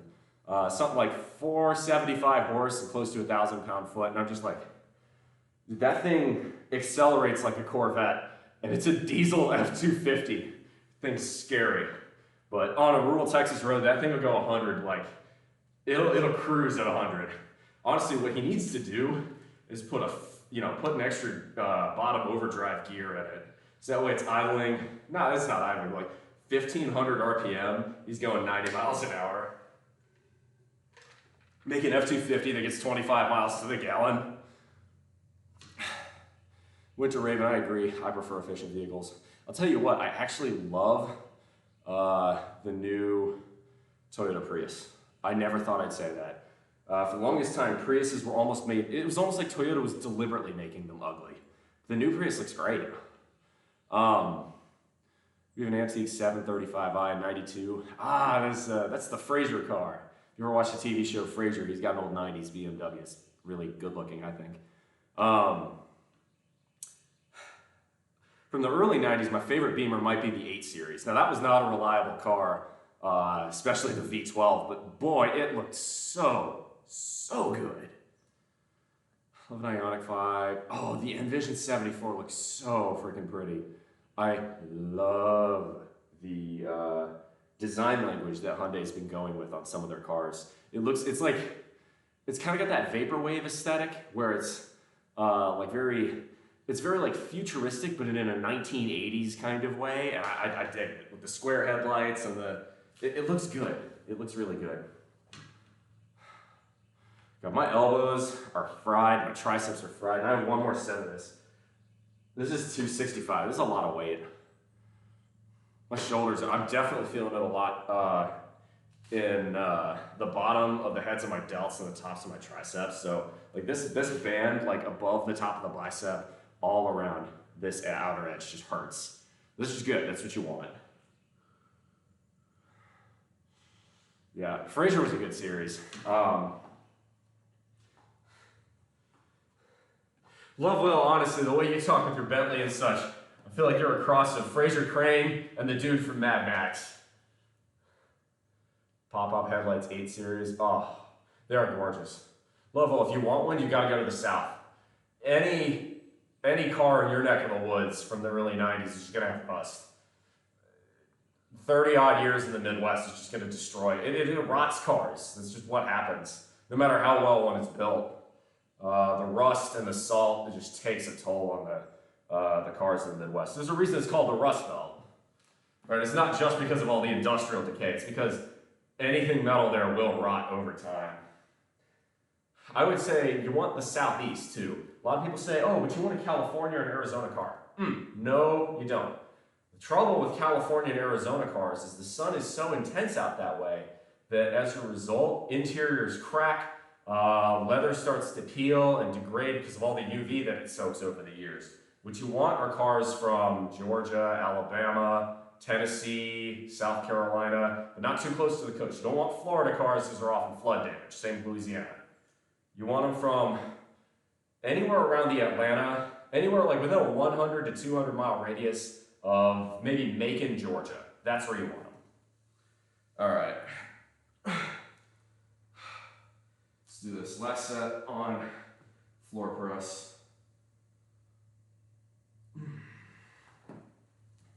And I'm trying to keep my legs straight so that way I'm really hitting my triceps a little bit harder.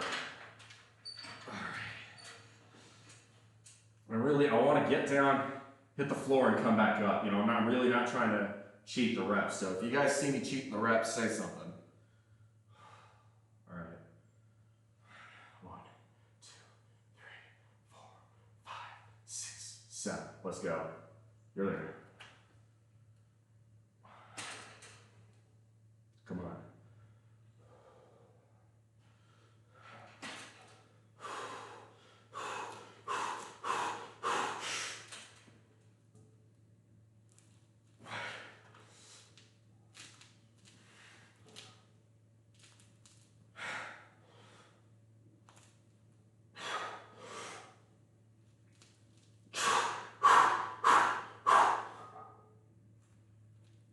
One more.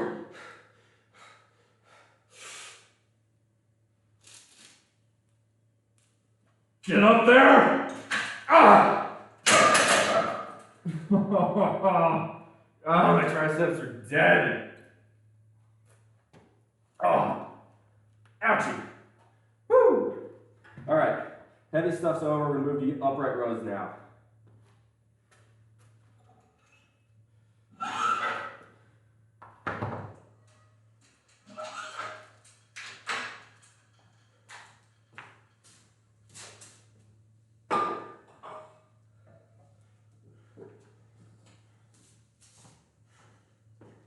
start 155 to start. See how that feels? It's too heavy, we'll go down. I wake up, but always fall. Looking at the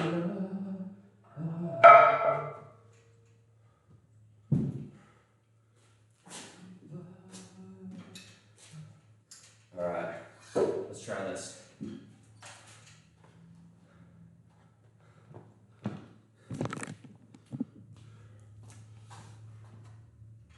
You paid almost 10 times for that car what I paid for my Volt. My Volt does the job better.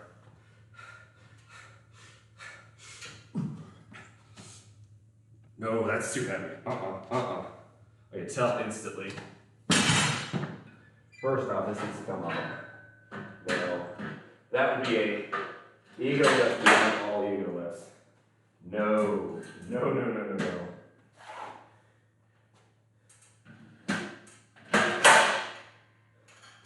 Just, sometimes you can tell, you lift something off, you're like, fuck no.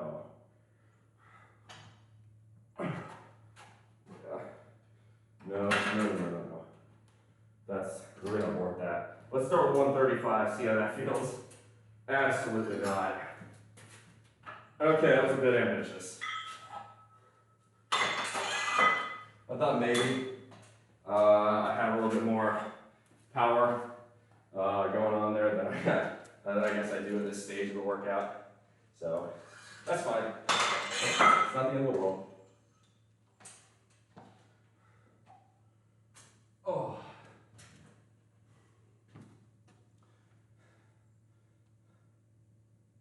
Let's try that slightly different. Get an engine swap? Dude, it's a 1-year-old car. Why don't you engine swap a 1-year-old car? Just sell the Bentley and get something more practical. Get yourself a... Honestly, if you still need the cachet that comes with a luxury car, do you know what you really want, my man, Love Will? What you want is a 6-cylinder hybrid Lexus LS. Okay, it's still a great big lovely luxury sedan, so you can impress all the assholes you don't really like at work. Or, I mean, if you really want to piss them off, go get a 99 Corolla and do the job the same.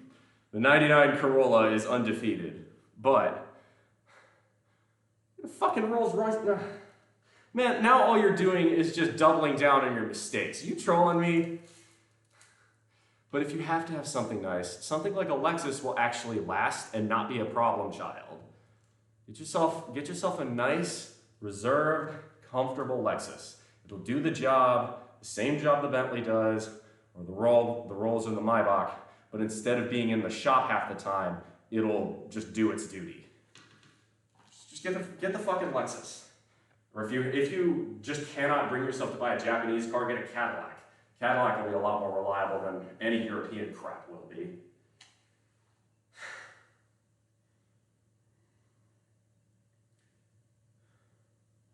All right, let's hit this.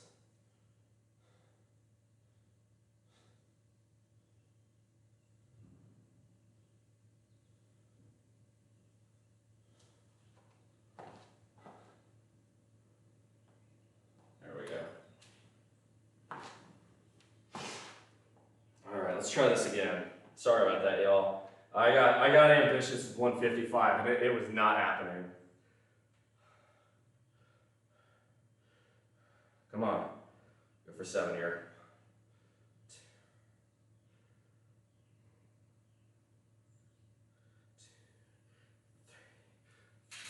Oh, there it is.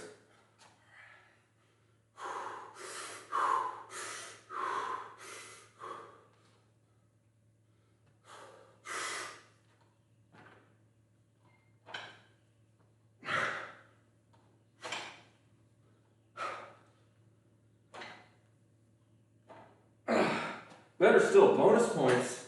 If you just want a big, comfortable Japanese car, get a top-of-the-line Toyota Avalon. You'll save all the money on the Lexus, but what you're effectively getting is a Lexus underneath. The Avalon is still a great car. I believe those are still made in Japan. That's what you want. All right, I have to pee again. Sorry, y'all.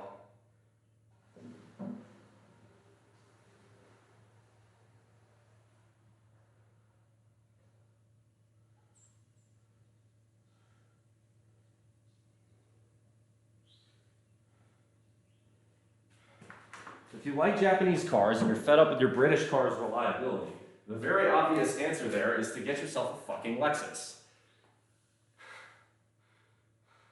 Dude, the Lexus is absolutely, like, okay.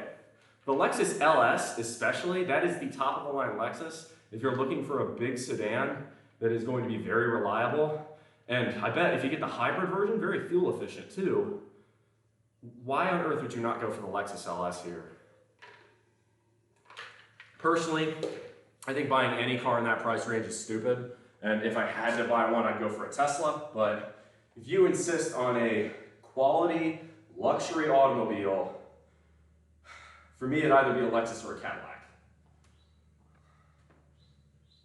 And honestly, by the way, the Lexus is by far and away the better quality vehicle there. I just like the look of the Cadillacs. I've always been a sucker for a big Cadillac. That's just an American thing right there. That's just me being, that's just me having a bald eagle in my pants and, you know, red, white, and blue. But I acknowledge that the Lexus is a superior vehicle. You say, oh, but it's not as exciting as the Bentley. Is it exciting to have your car in the shop all the goddamn time? I bet it's more exciting than the Bentley is on lit mode.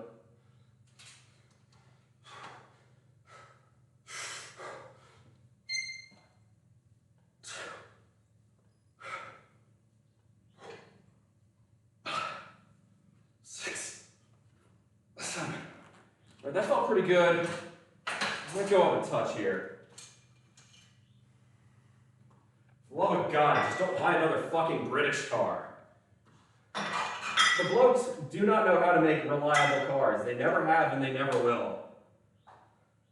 They can make good-looking cars, but those good-looking cars are usually on the side of the road with electrical failures.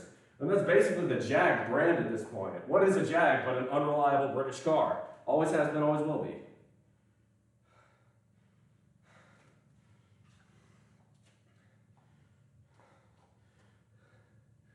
Grilling it. Well, the reason I get a Mercedes is for the aesthetic. The only Mercedes I would get was built before 1995.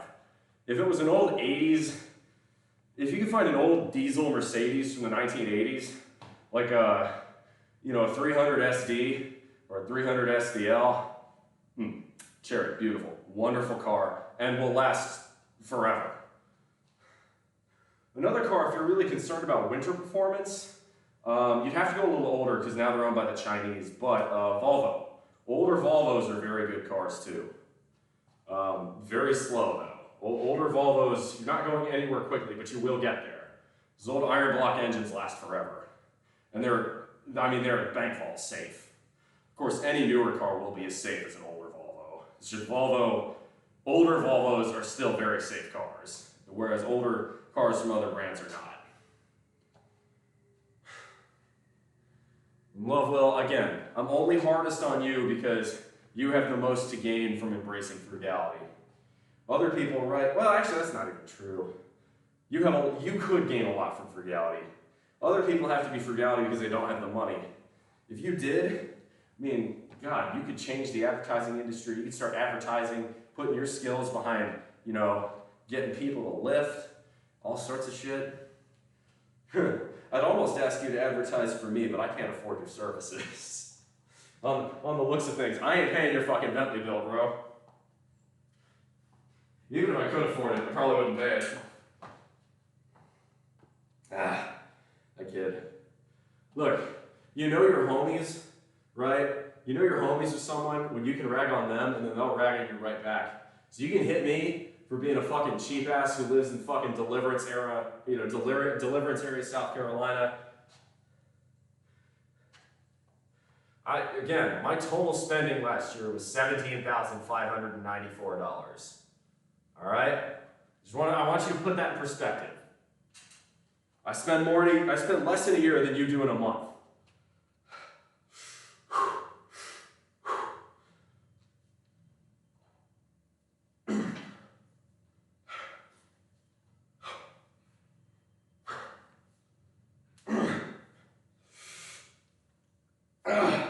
That's good. One more.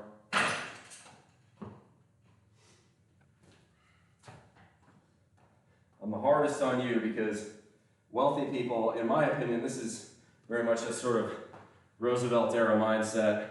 You have the obligation to lead.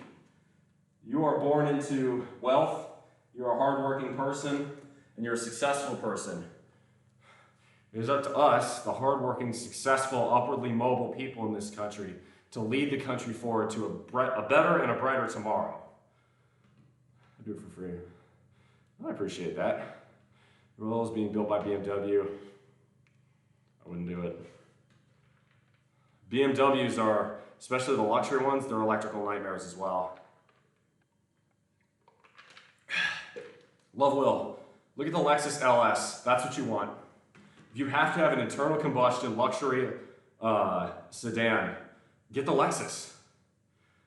I hate the Predator Grill too. They're ugly, but honestly, the new BMWs are hideous too. The Mercedes actually looks pretty good. And the Rolls, I think the Rolls is hideous as well. If you're into Rolls Royce, get a Chrysler 300. Oh, that's funny. The ghetto Rolls Royce, Chrysler 300. The ghetto Bentley, honestly, is what it is. That was the whole point of that style of the Chrysler 300. Unfortunately, they stopped making the 300. It's going out of production this year. You do it pro bono? I appreciate that, man. Ask me, hop on my Discord, but we'll talk about that. But the truth is, I don't need the advertisement because I don't really care how big my audience is. I care a whole lot more than the people who do show up to my audience are active and, you know, learning and also teaching. That's way more important to me. All right, last set here. On upright rows. Then we got JM press and French press. I don't like French press. I don't feel like I'm getting the same workout in. I may try it today. If I don't like it, I may go with a kettlebell double-handed French press, something like that. Like a double-handed triceps extension with a kettlebell. I always feel those a little bit better. All right, here we go. 2, 3. Listening to Run Like Hell by Pink Floyd, if you're wondering right now. 2, 3, 4.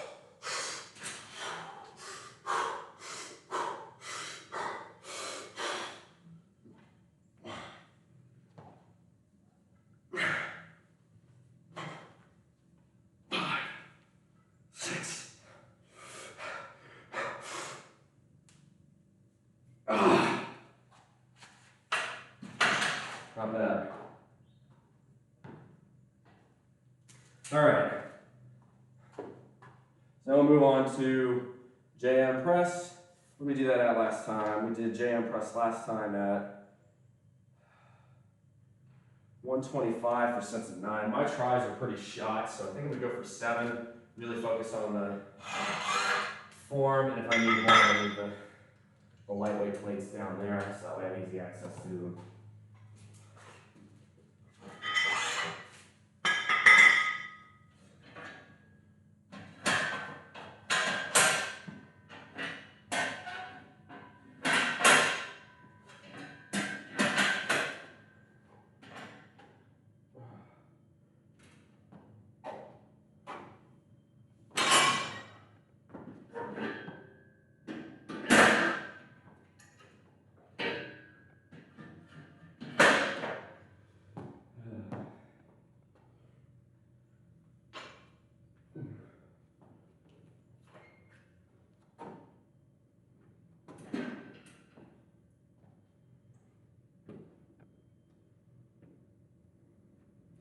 Alrighty.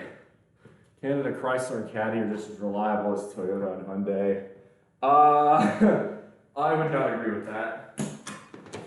Now, I will say, because the 300 in particular has been in production for so long, it is somewhat more reliable than the other Chrysler or Dodge products, especially if you get the Hemi. The Hemi, it drinks fuel. The Hemi is a pretty reliable stout V8. Just get the Lexus, man. You like Japanese cars, you like a high-class luxury vehicle. The Lexus LS meets all of your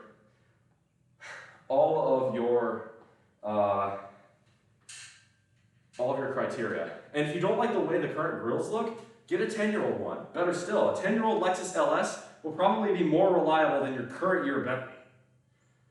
Not to mention, if you do that, you will save a fortune on how much you're paying for it. You can probably buy it outright, and because you're buying it outright, you no longer have a car payment. Because you don't have a car payment, you'll be able to save a shit ton of your money. And because you're able to save a shit ton of your money, you can tell your employer to go fuck themselves if they tell you to do something you don't want to do. Seems like a win to me.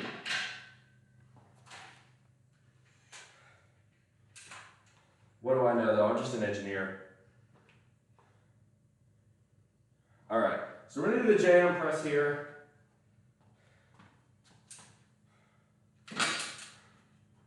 Shoot, this is a skull crusher setup. Why am I doing it this way? I'm dumb. Oh well, we'll make it work. We'll do jam presses this way, this works. So the jam press, you compress your back, give it a little arch, and it's it's a hybrid between a skull crusher and a close grip bench press. Here we go. You'll see me? Okay, you can. I can come out. There we go.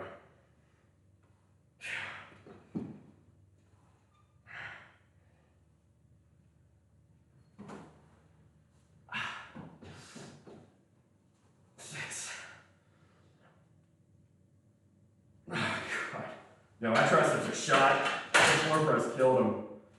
I'm gonna stick to what's up for 125. That's really hard. Yeah, elbows are getting real sore at this point, so we'll stick to that. A diamond cash interior. Huh. We appreciate that. If you're a community where I learn from each other, whether it's finance, health, or otherwise. Well, exactly. And the truth is, there's a lot we can learn from you. Look, you are objectively a very successful man. I like learning from other successful people. You just spend a lot of the money you make.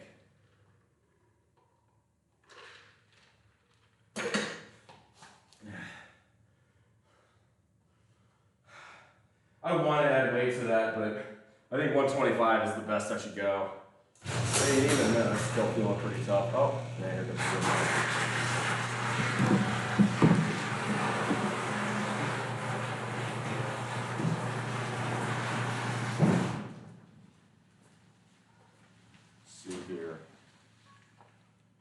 All right, let's hit this. There we go.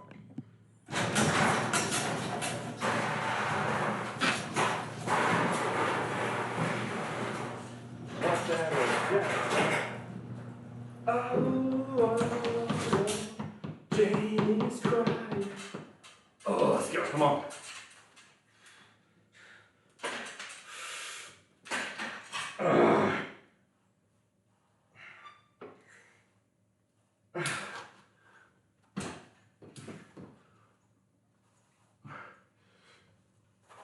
Come on, 2 more. I'm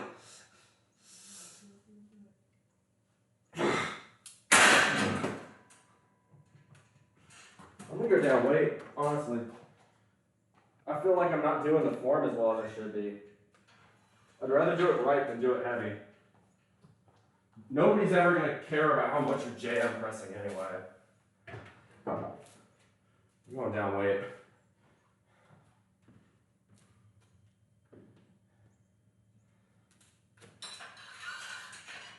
Let's go with, you're 25 and 15, so that'll be 115.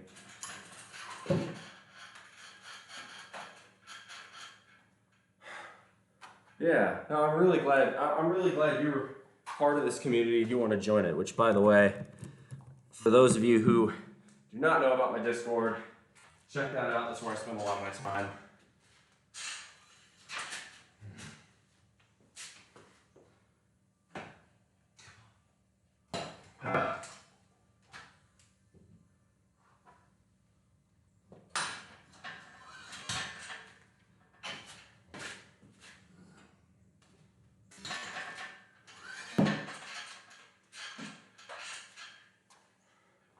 Alright,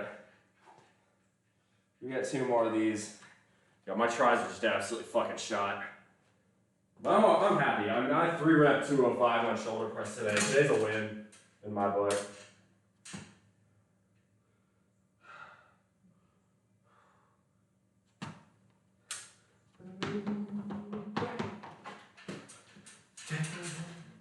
All right.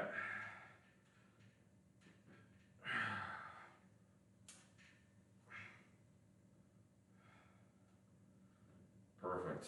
Okay. I think I need my grip to be a little bit wider. I think I'm narrowing the grip a bit too much. That's more like it.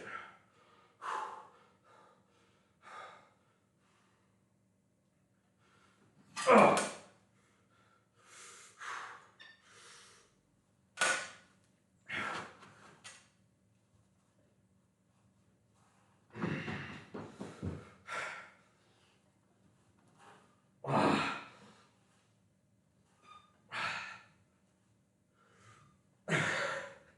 God. Oh. Oh, my triceps are so fucking dry. Jesus Christ. Oh, one more. Dios mío.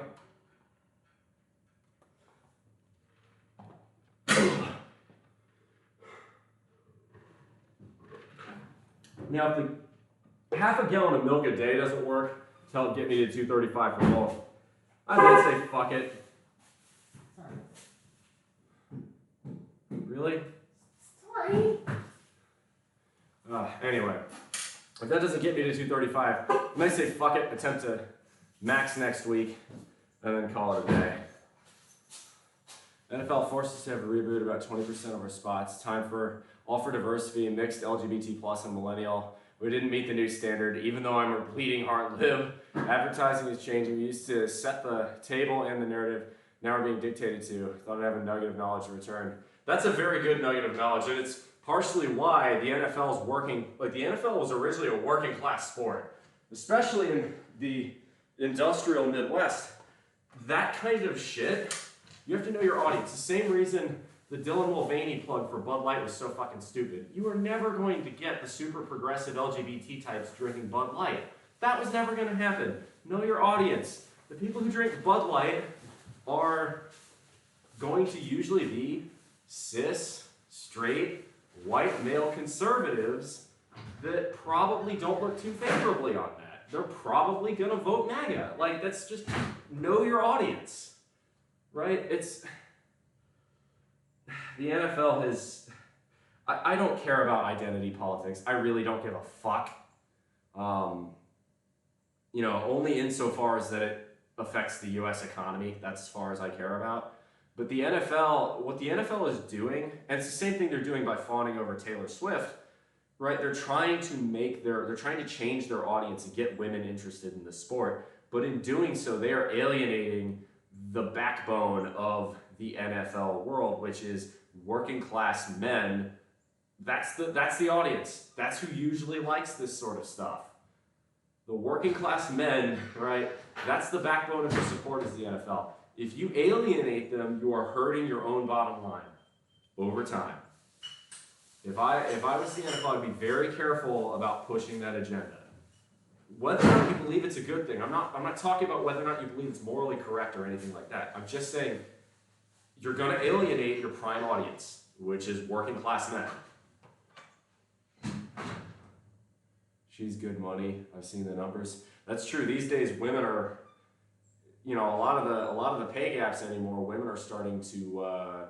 Women are doing far better in education than men are doing these days. Women are increasingly taking pretty much. You know, everybody's saying, "Oh, well, men dominate the STEM world." That's as may be, but women dominate the HEAL, and increasingly so. STEM is becoming closer to gender neutral. It's still got a long way to go, but HEAL, which is health, education, administration. And forget what the L stands for. You know, those sorts of jobs they've always been female dominated, but they're getting increasingly more female dominated. 10 years ago, about a third of primary school teachers were men. Now it's a fourth, and it's falling quickly. Psychology is the same way. Everybody's talking about how men need to adjust to, you know, women gaining equality and, you know, be better men and toxic masculinity and all this bullshit. but the number of male psychologists is plummeting. So, you know, a lot of people are like, oh, you need therapy. Well, I don't want to be nagged at by some woman who doesn't understand the male mind. And right now, I believe I want to say it's something like 84% of all therapists, like mental, therapists out there are women. And in college right now, the people who are getting those degrees, 95% female. That's a problem. Look, and I acknowledge this. Okay, I was a mechanical engineer. At my school, we were 88% male. That's also a problem. Like, you don't want a gender imbalance in any way that is that strong, but everybody's paying so much attention to we need to get more women into STEM. Like the amount of scholarship programs, the amount of grants, the amount of education programs in STEM to try and give women a hand up to level the playing field. Frankly, I think it tilts the playing field too far in their advantage. But whatever, that's fair, I get it. You're trying to make it closer to 50-50 in STEM. There's nothing like that on the traditional female-dominated sides. Nurses, there's something like 80% female. Administrative work, God only knows fucking HR, which you want to talk about people I have a special level of disdain for. Exactly, there are very, very few men in the ed tech arm at the university you work at, and there's a reason for that. Guys, do not be happy if your wife showed up to a competition or game you love. No, I would not. Okay, so I love it that Taylor Swift is there for Travis. Like, if they're a couple, but I hate that the NFL is spending all their, like every single time they come away from a play, they go up to that fucking press box and show her. It's like, why? Why are you doing that? And the only reason is because it's trying to get more women interested in the NFL. And all you're doing is alienating your base. It's not a smart idea. Got a decent split between men and women in nursing here. The vast majority of nursing graduates from colleges are female, and the vast majority of nurses in the country are female, in the United States at least anyway. Not sure how it all works out for Canada. They're trying to drag our fans into the NFL. Oh, totally, because Swifties are, generally speaking, I mean, they see how much money Taylor Swift rakes in, and they're like, we want a piece of that cake. But I don't care. Dan Snyder ruined the NFL for me, and that's never going to come back. A lot of people are like, now that Dan Snyder sold the team in Washington, are you going to become a fan again?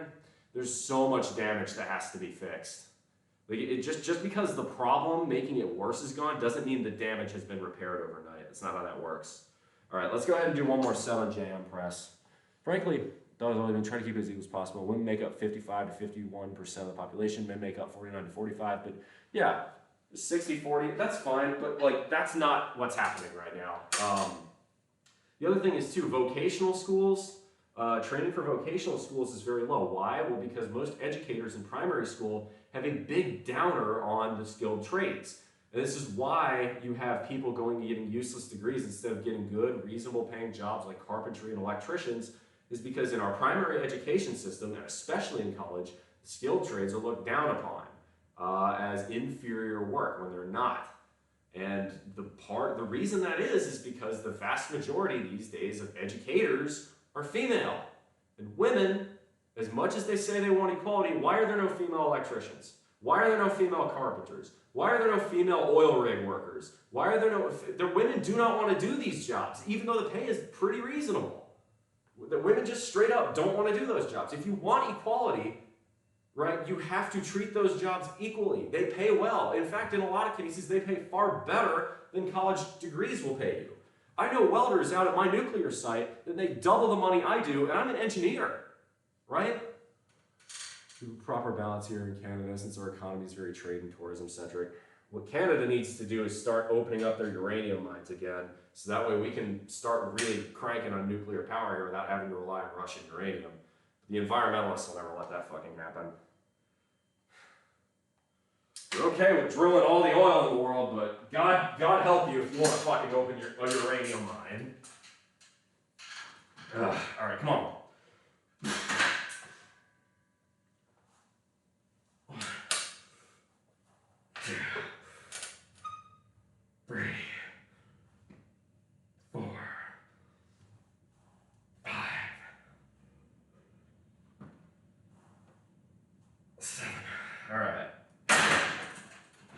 Move on to French press. That'll be the last one for the day.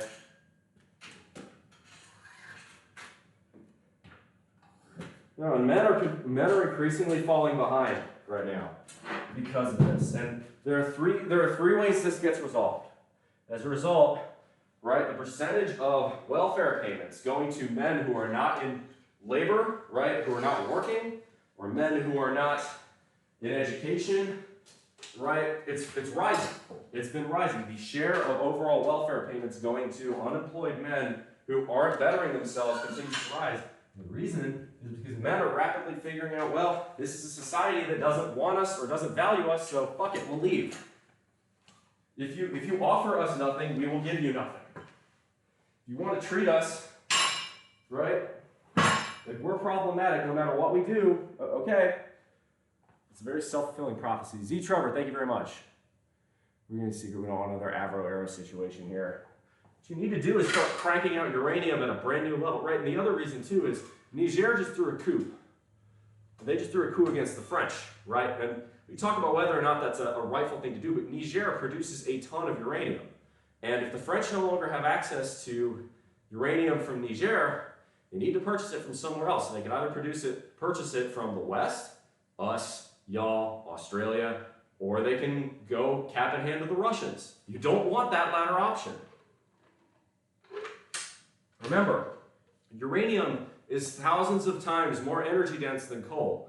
So one uranium mine gives the energy density as dozens and dozens of much bigger coal mines. And as a result, you're going to do a lot less environmental damage per mine because you have to have fewer of them. All right, so what we got for French press here?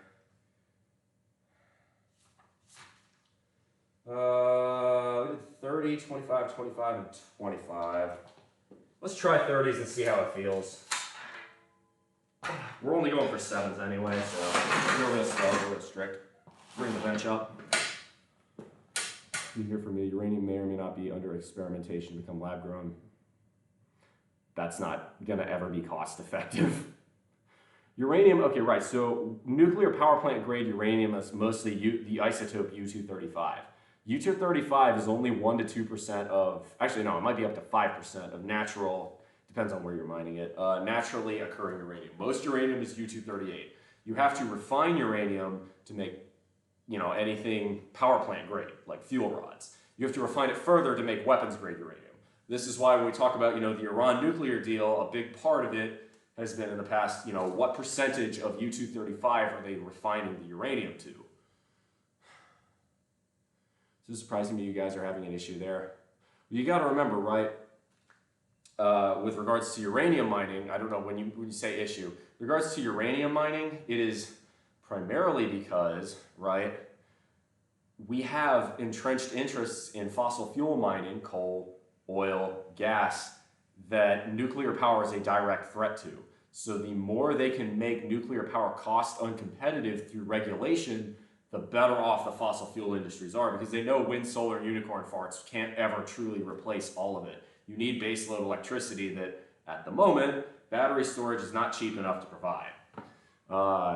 Here's looking at the useless education thing, BAs in communication. Every website says communication majors are worthless degrees.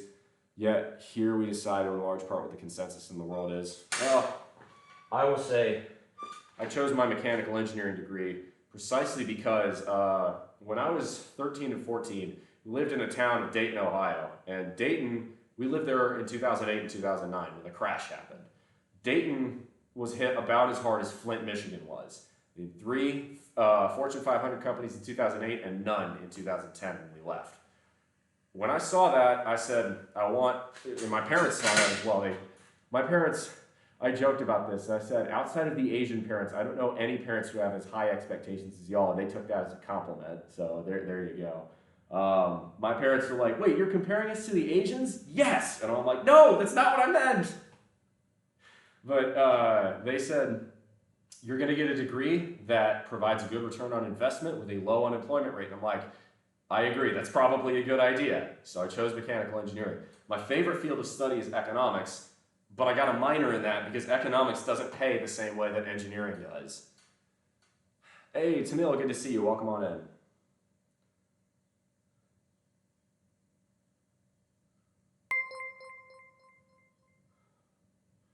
The French need to negotiate with Lockheed. I'm a shareholder. Hell yeah, bro. LMT, go Burr. Hey, BitLife, bro, how you doing? Good to see you. Good to see you. Their Trident system needs an upgrade. Can't comment on that. Definitely can't comment on that. That's a good way for me to get fired. I can't comment about anything in that industry. Welcome everybody in from the BitLife show. My name is BullMuscle. I'm a fitness and health streamer. We talk about fitness, health, finances, all sorts of other stuff. Stick around. I'm going to give your boy BitLife a shout out. Let me do a set first. We'll do some French press. Oh, perfect. Thank you very much. Thank you very much, Mr. Big Game Mikey, for that. Oh, by the way, Big Game Mikey, can you can you refund Mookie's points? He did the egg white chug, and we're not doing that anymore. Okay. So you need to bring. I'm trying to French press, and I'm really trying to get better at the form. The key is you got to keep your elbow close to your head. Oh, that's it.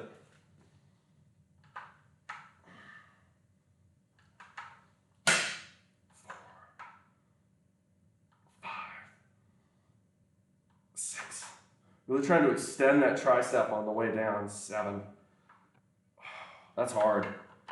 I think I prefer the double-handed press of the kettlebell, but we'll do another set of this.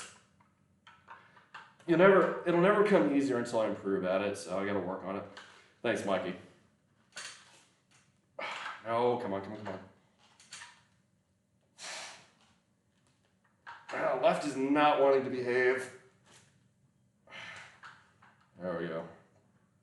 2, 3, 4, 5. Come on. 6. Yeah. I can't. The form. I feel like my elbows want to continue to bow out. Even on lightweight, they want to continue to bow out. This does not feel like. I feel like I can't get them tucked in enough. So I'm gonna switch to these because I feel like I get more out of it. So yeah, Big Game Mikey, thank you very much for shouting out BitLife. BitLife, what were you working today? I didn't like that at all. I don't feel like I'm getting as much out of it as the other thing.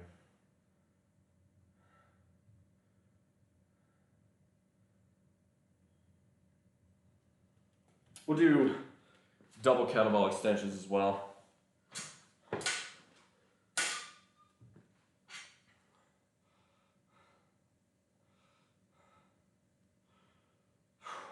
But yeah, as far as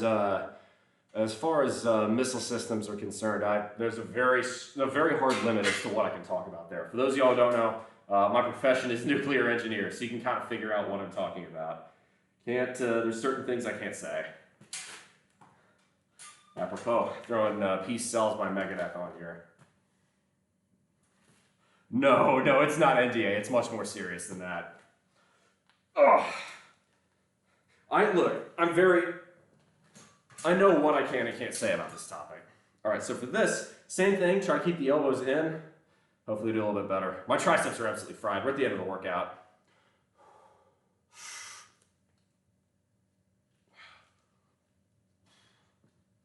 Come on, get the grip right. There we go.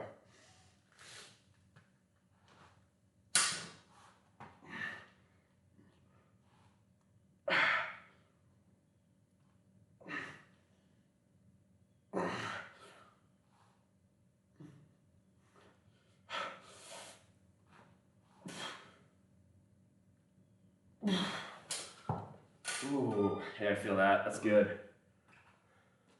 That's all right. Look, I know what I can and can't say. People ask me about what my day job is.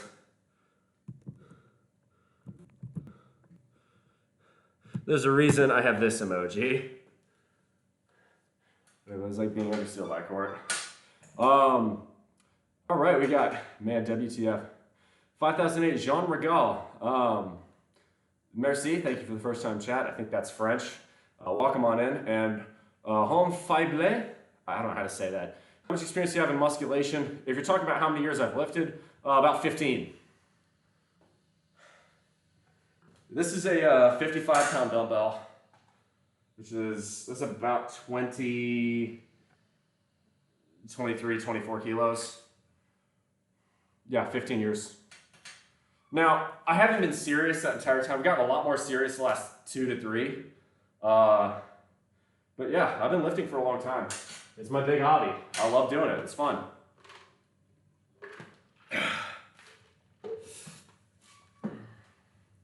Thank you. I appreciate that. Welcome on in. By the way, y'all, hit that follow button. We're getting close to 2,000 followers. I'd love to get to that.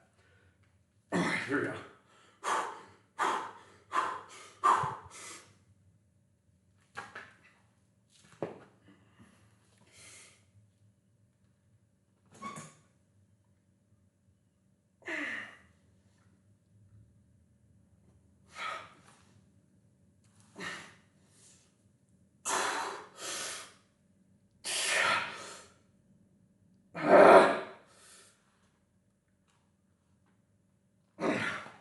Peace sells, but who's buying? Peace sells, but who's buying? We got one more. Oh, you're heading out? Well, I'm glad you were here. Hit that follow button if you like what I do and you want to learn a little bit. Was that better? It looked like it was better. I was trying to, right, I can't keep my elbows, my biceps are too thick to where I could really like hold them here. This is not a realistic form for me to have, but here, you know, this ain't bad. It's really, the key is, are you feeling it in your triceps? This is all about that, right? When I'm doing this, it's all about that eccentric. The concentric is nice, but you know, get that slow roll down. That's it. Your arm lifts stiffed up on bend when you do the singles. Yeah. No, I don't like it with the single arm. I feel like the balance isn't right. I am feeling it. I got one more set and then that'll be it for us on the exercise. Then we'll do a Q&A. I agree. I think that I feel more comfortable with the kettlebell. To be honest, with triceps in particular, especially for the bodybuilding stuff like this is the one where I really wish I had a cable machine. I think cables, with the exception of floor press, I think cables give you better overall activation on triceps than free weights or dumbbells do. I'm not normally a huge cable guy. I'm normally pretty old-fashioned, but when it comes to triceps, I feel like cables can give you stuff that often, you know, you're not going to get with this sort of stuff. I'm going to throw on probably the first proto-punk song as my last song, and it's called I Want to Be Your Dog by the Stooges. This is Iggy Pop's, the beginning of Iggy Pop's career, 1969. This song, you want to know where punk rock starts, this is it. I mean, these guys, MC5, New York Dolls to an extent, they were some of the original proto-punk bands before the Ramones, the Sex Pistols, the Clash came. That's why, like the Sex Pistols, their very limited discography off of Nevermind the Bollocks. Once you get to the other stuff they did, it was mostly Iggy and the Stooges covers. They did No Fun. They did Don't Give Me No Lip, which I think was a Stooges song. They did a couple other Stooges songs. Sex Pistols cover of No Fun is excellent, by the way. I actually like it more than the Stooges version. So, for those of you who don't know what else I'm doing, right now I'm rolling through 70s Powerlifter. I'm just kind of chilling. This is the last set. We've done a fair amount of work today. I also talk financial fitness, so I'm a nuclear engineer, and I'm a big fan of the FIRE movement. I will be able to retire as early as age 29. I'm 28 right now. This is the countdown clock, and frankly, the way the S&P 500's been rolling, I'm a lot closer than this clock is saying. I'll put the pieces together. Major shareholder in Lockheed Martin. Hey, I get you first interview at HSPCI, worked with Christians in Actions. That's for a reason I probably need a therapist. Don't worry.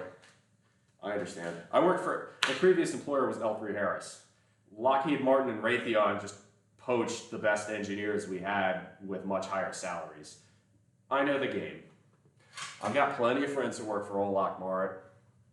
Them, Northrop Grumman, General Dynamics, Raytheon, L3 Systems, Bell Helicopter, you name it. And then, again, Lovewell, you know what I do for a living, so. It says something, you know,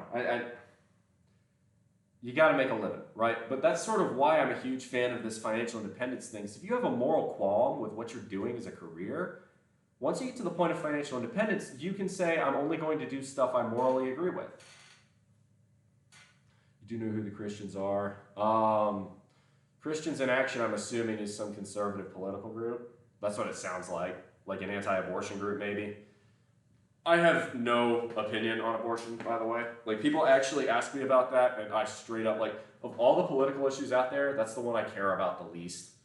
Mostly because I'm a man, and because it doesn't affect me very much. Yeah, those Christians in Action. Got it. Yep.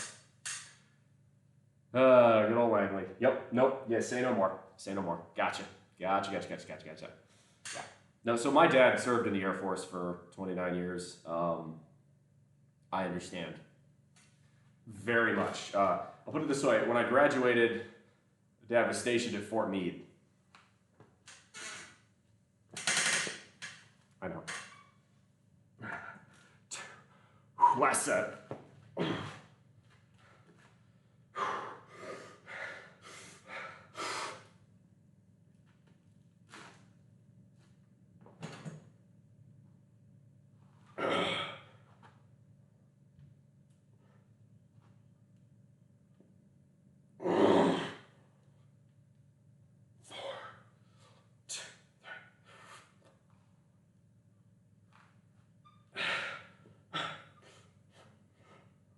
Come on, stay tight. One more. Come on.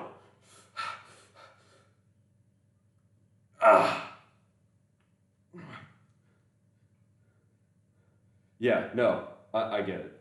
Look, homie. Think about it, okay. My dad retired after a couple of years at Fort Meade. He served 29 years in the Air Force. You can figure out what he was doing there. Okay. You can Google what organization is in Fort Meade. That's in Maryland. That's where I graduated from high school near there, Anne Arundel County.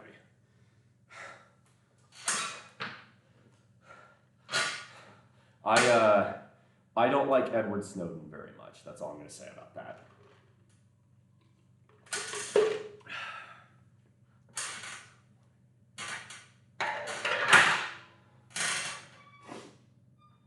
But no, for those of you wondering what my allegiance is, look, you have to be rational and practical. And if we weren't the global hegemon, it would be the Russians or the Chinese. And I promise you, you much prefer Washington, D.C. to Moscow or Beijing. Just Googled that. There you go.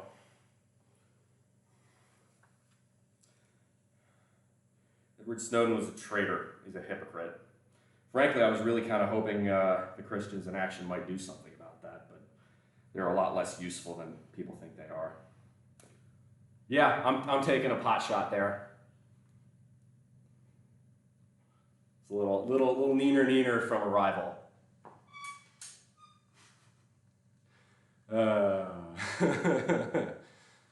If you can't joke about it, man.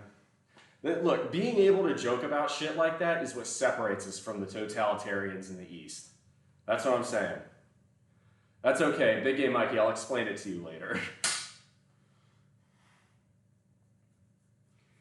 No, actually, speaking of that, when I move to, when I'm moving out west, and it's very likely that I do, it's either going to be, again, Washington or Hawaii.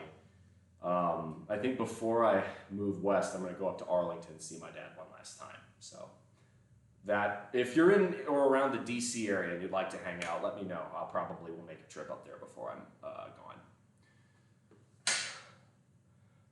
I'm not joining and I have a star. Understood. Understood. You and I need to have, I guess I have a reason to go to Chicago at some point. You and I need to talk. I'd like to pick your brain about some stuff. I think you'd probably like to pick mine too. Anywho, so that's the end of the workout. That was the last set I had. So today we did, let's see, 12 sets of triceps, 11 sets of shoulders, and 4 sets of traps. So that's 12, 23, 27. That's pretty good. Normally I do 30 sets, but I'm doing a lot less intensity. You got me wanting to both pick my brains. So that's what the Discord's for. On stuff like this, I'll usually do Discord VCs because they're a little bit harder to trace. So get yourself the VC Lounge chat. Hell, if you guys want, I could end the stream. We'll go raid someone, and then we can talk about this in the Discord. I don't give a fuck. I'm not gonna say anything that isn't public information, but there's levels to how much I want to advertise certain things. Right? It's OPSEC. Nothing wrong with it. Just good practices. But before we do that, let's talk a little bit about Q&A. Really, if you guys have any diet questions, exercise questions. Questions about the future of this stream. Oh my goodness, yes. Okay, you know what? I don't know how to show you guys this. It is February and the azaleas are starting to bloom already. The red azaleas in my yard. Okay, this is one thing I love about living in the Deep South and living this close to, of course, the probably most well-connected golf tournament in the world. Azaleas, I have I have 1 red, 1 white, and 2 pink azalea bushes on my property, and they bloom. And every early spring for a couple of weeks, my yard looks fabulous, and it's just wonderful. And it's just one of those things too, where if you can't look at the beauty nature provides you in your own front yard and be amazed by it, you might not be appreciating all that life has to offer you, for sure. Street, you never know who watches. Are you ever going to get bans? What do you mean by get bans? Like get cash? Blooms are a beauty indeed. I'll send pictures of that and throw it on my Discord. God, that looks amazing. It's only a couple of buds. It's like 4 or 5 so far, but it's a beautiful pinkish red. It's lovely. The real question: rehabbing a knee. Yes. Okay. So if your mom just had a meniscus repair, you got to take it easy. So no lunges, no heavy squats, stuff like that. We're going to get bands. Oh, I do have a couple exercise bands. If I were staying here, and if I did not have roommates who also required a garage space, I'd put my car on the other side of this garage and turn this entire half into a full workout setup. I'd throw out a cable machine, probably a ceiling-mounted chin-up bar or pull-up bar, probably replace the straps with something a bit less rickety. Probably a full-on heavy bag, not just a wall bag like an uppercut bag that I've got over there on the off the screen. But I do have a couple bands, right? Problem is, for me, band work, right now I'm doing heavy lifting. Band work is more hypertrophy. So I don't do a lot of band work at the heavy stages on bulk. So there's your answer.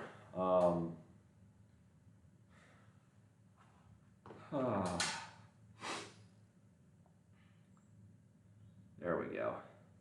So do we have any other questions? Oh, no, as far as rehabbing a knee. So if you're going to do squats, so I recommend very lightweight at first, body weight squats, then maybe a light bar, then get back to about a 45-pound bar. Don't go any heavier than that.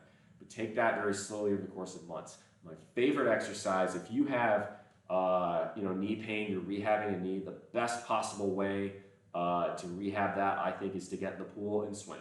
Swimming is excellent cardio, works your heart, works your lungs, trains your maximum VO2, which is the volume of oxygen you're putting into your system. And because you're in water, you're putting way less stress on all your joints, especially your knee, which is critical if you're rehabbing a meniscus. But if you're doing freestyle, you're still kicking a little bit, but what you're doing is you're flexing the knee in a no resistance or minimal resistance environment because you're in the water. So it's going to do a lot less, it's going to put a lot less strain on the knee, but it's still going to work it just enough to where it can recover better. So my strongest recommendation, Mr. Love Will, is that you advise your mother to go hit the pool. She will be grateful. Failing that, exercise bikes aren't bad. I know you're living in the Midwest right now, and so going outside to do much of anything, especially when it's icy, is not a recipe for success. When it warms up, walking will work. Just make sure you have a supportive pair of shoes. Take it easy. But my strongest advice is to go swimming if you're looking for a really good option.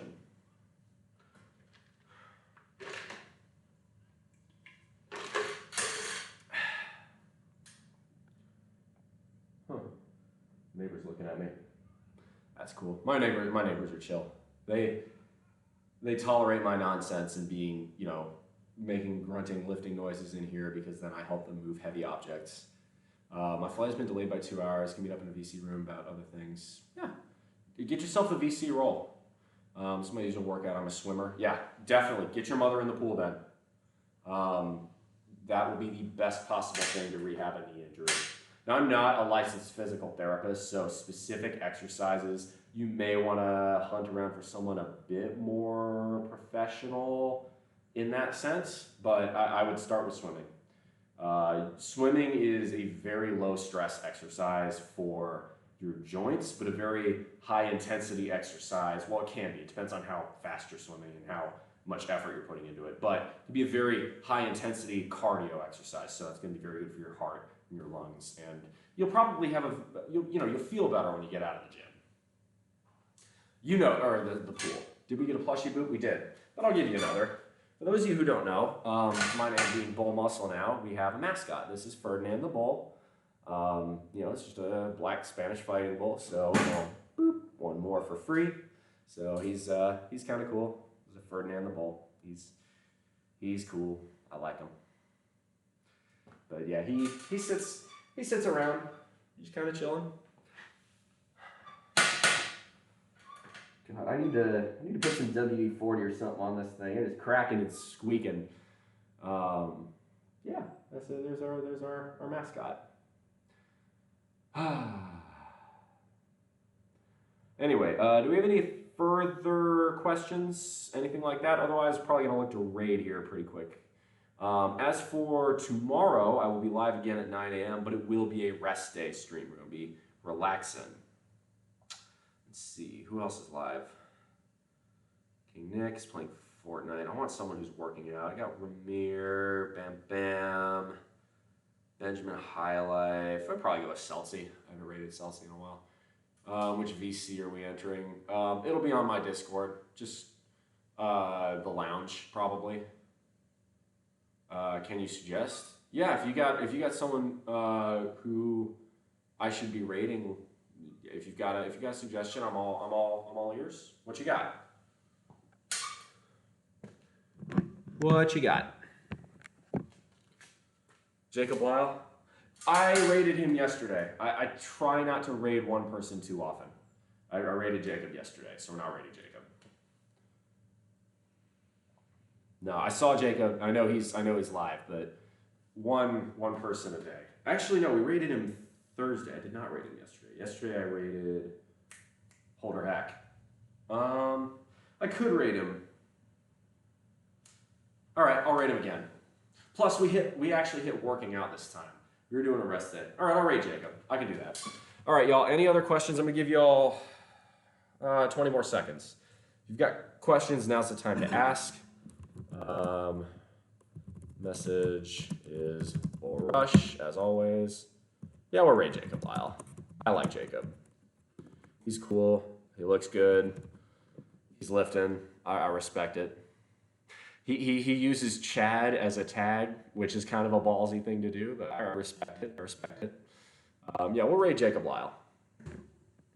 All right, that's going to be it for me today, y'all. I will be live again 9 a.m. Eastern Standard Time tomorrow. If you want more content, come join the Discord. BitLife, thank you very much for the raid. Don't think we had any followers today, which is kind of sad. I was really kind of hoping we get closer to 2,000, but hey, what can you do? As always, y'all, make good decisions. Those good decisions form your actions. Those actions form your habits. Those habits form your values. Those values form an ethos that can be the guide start through the rough waters of life. Much love. Come in for the hug. God, both my legs are still so sore. The squats yesterday were killing me. All right, see y'all tomorrow.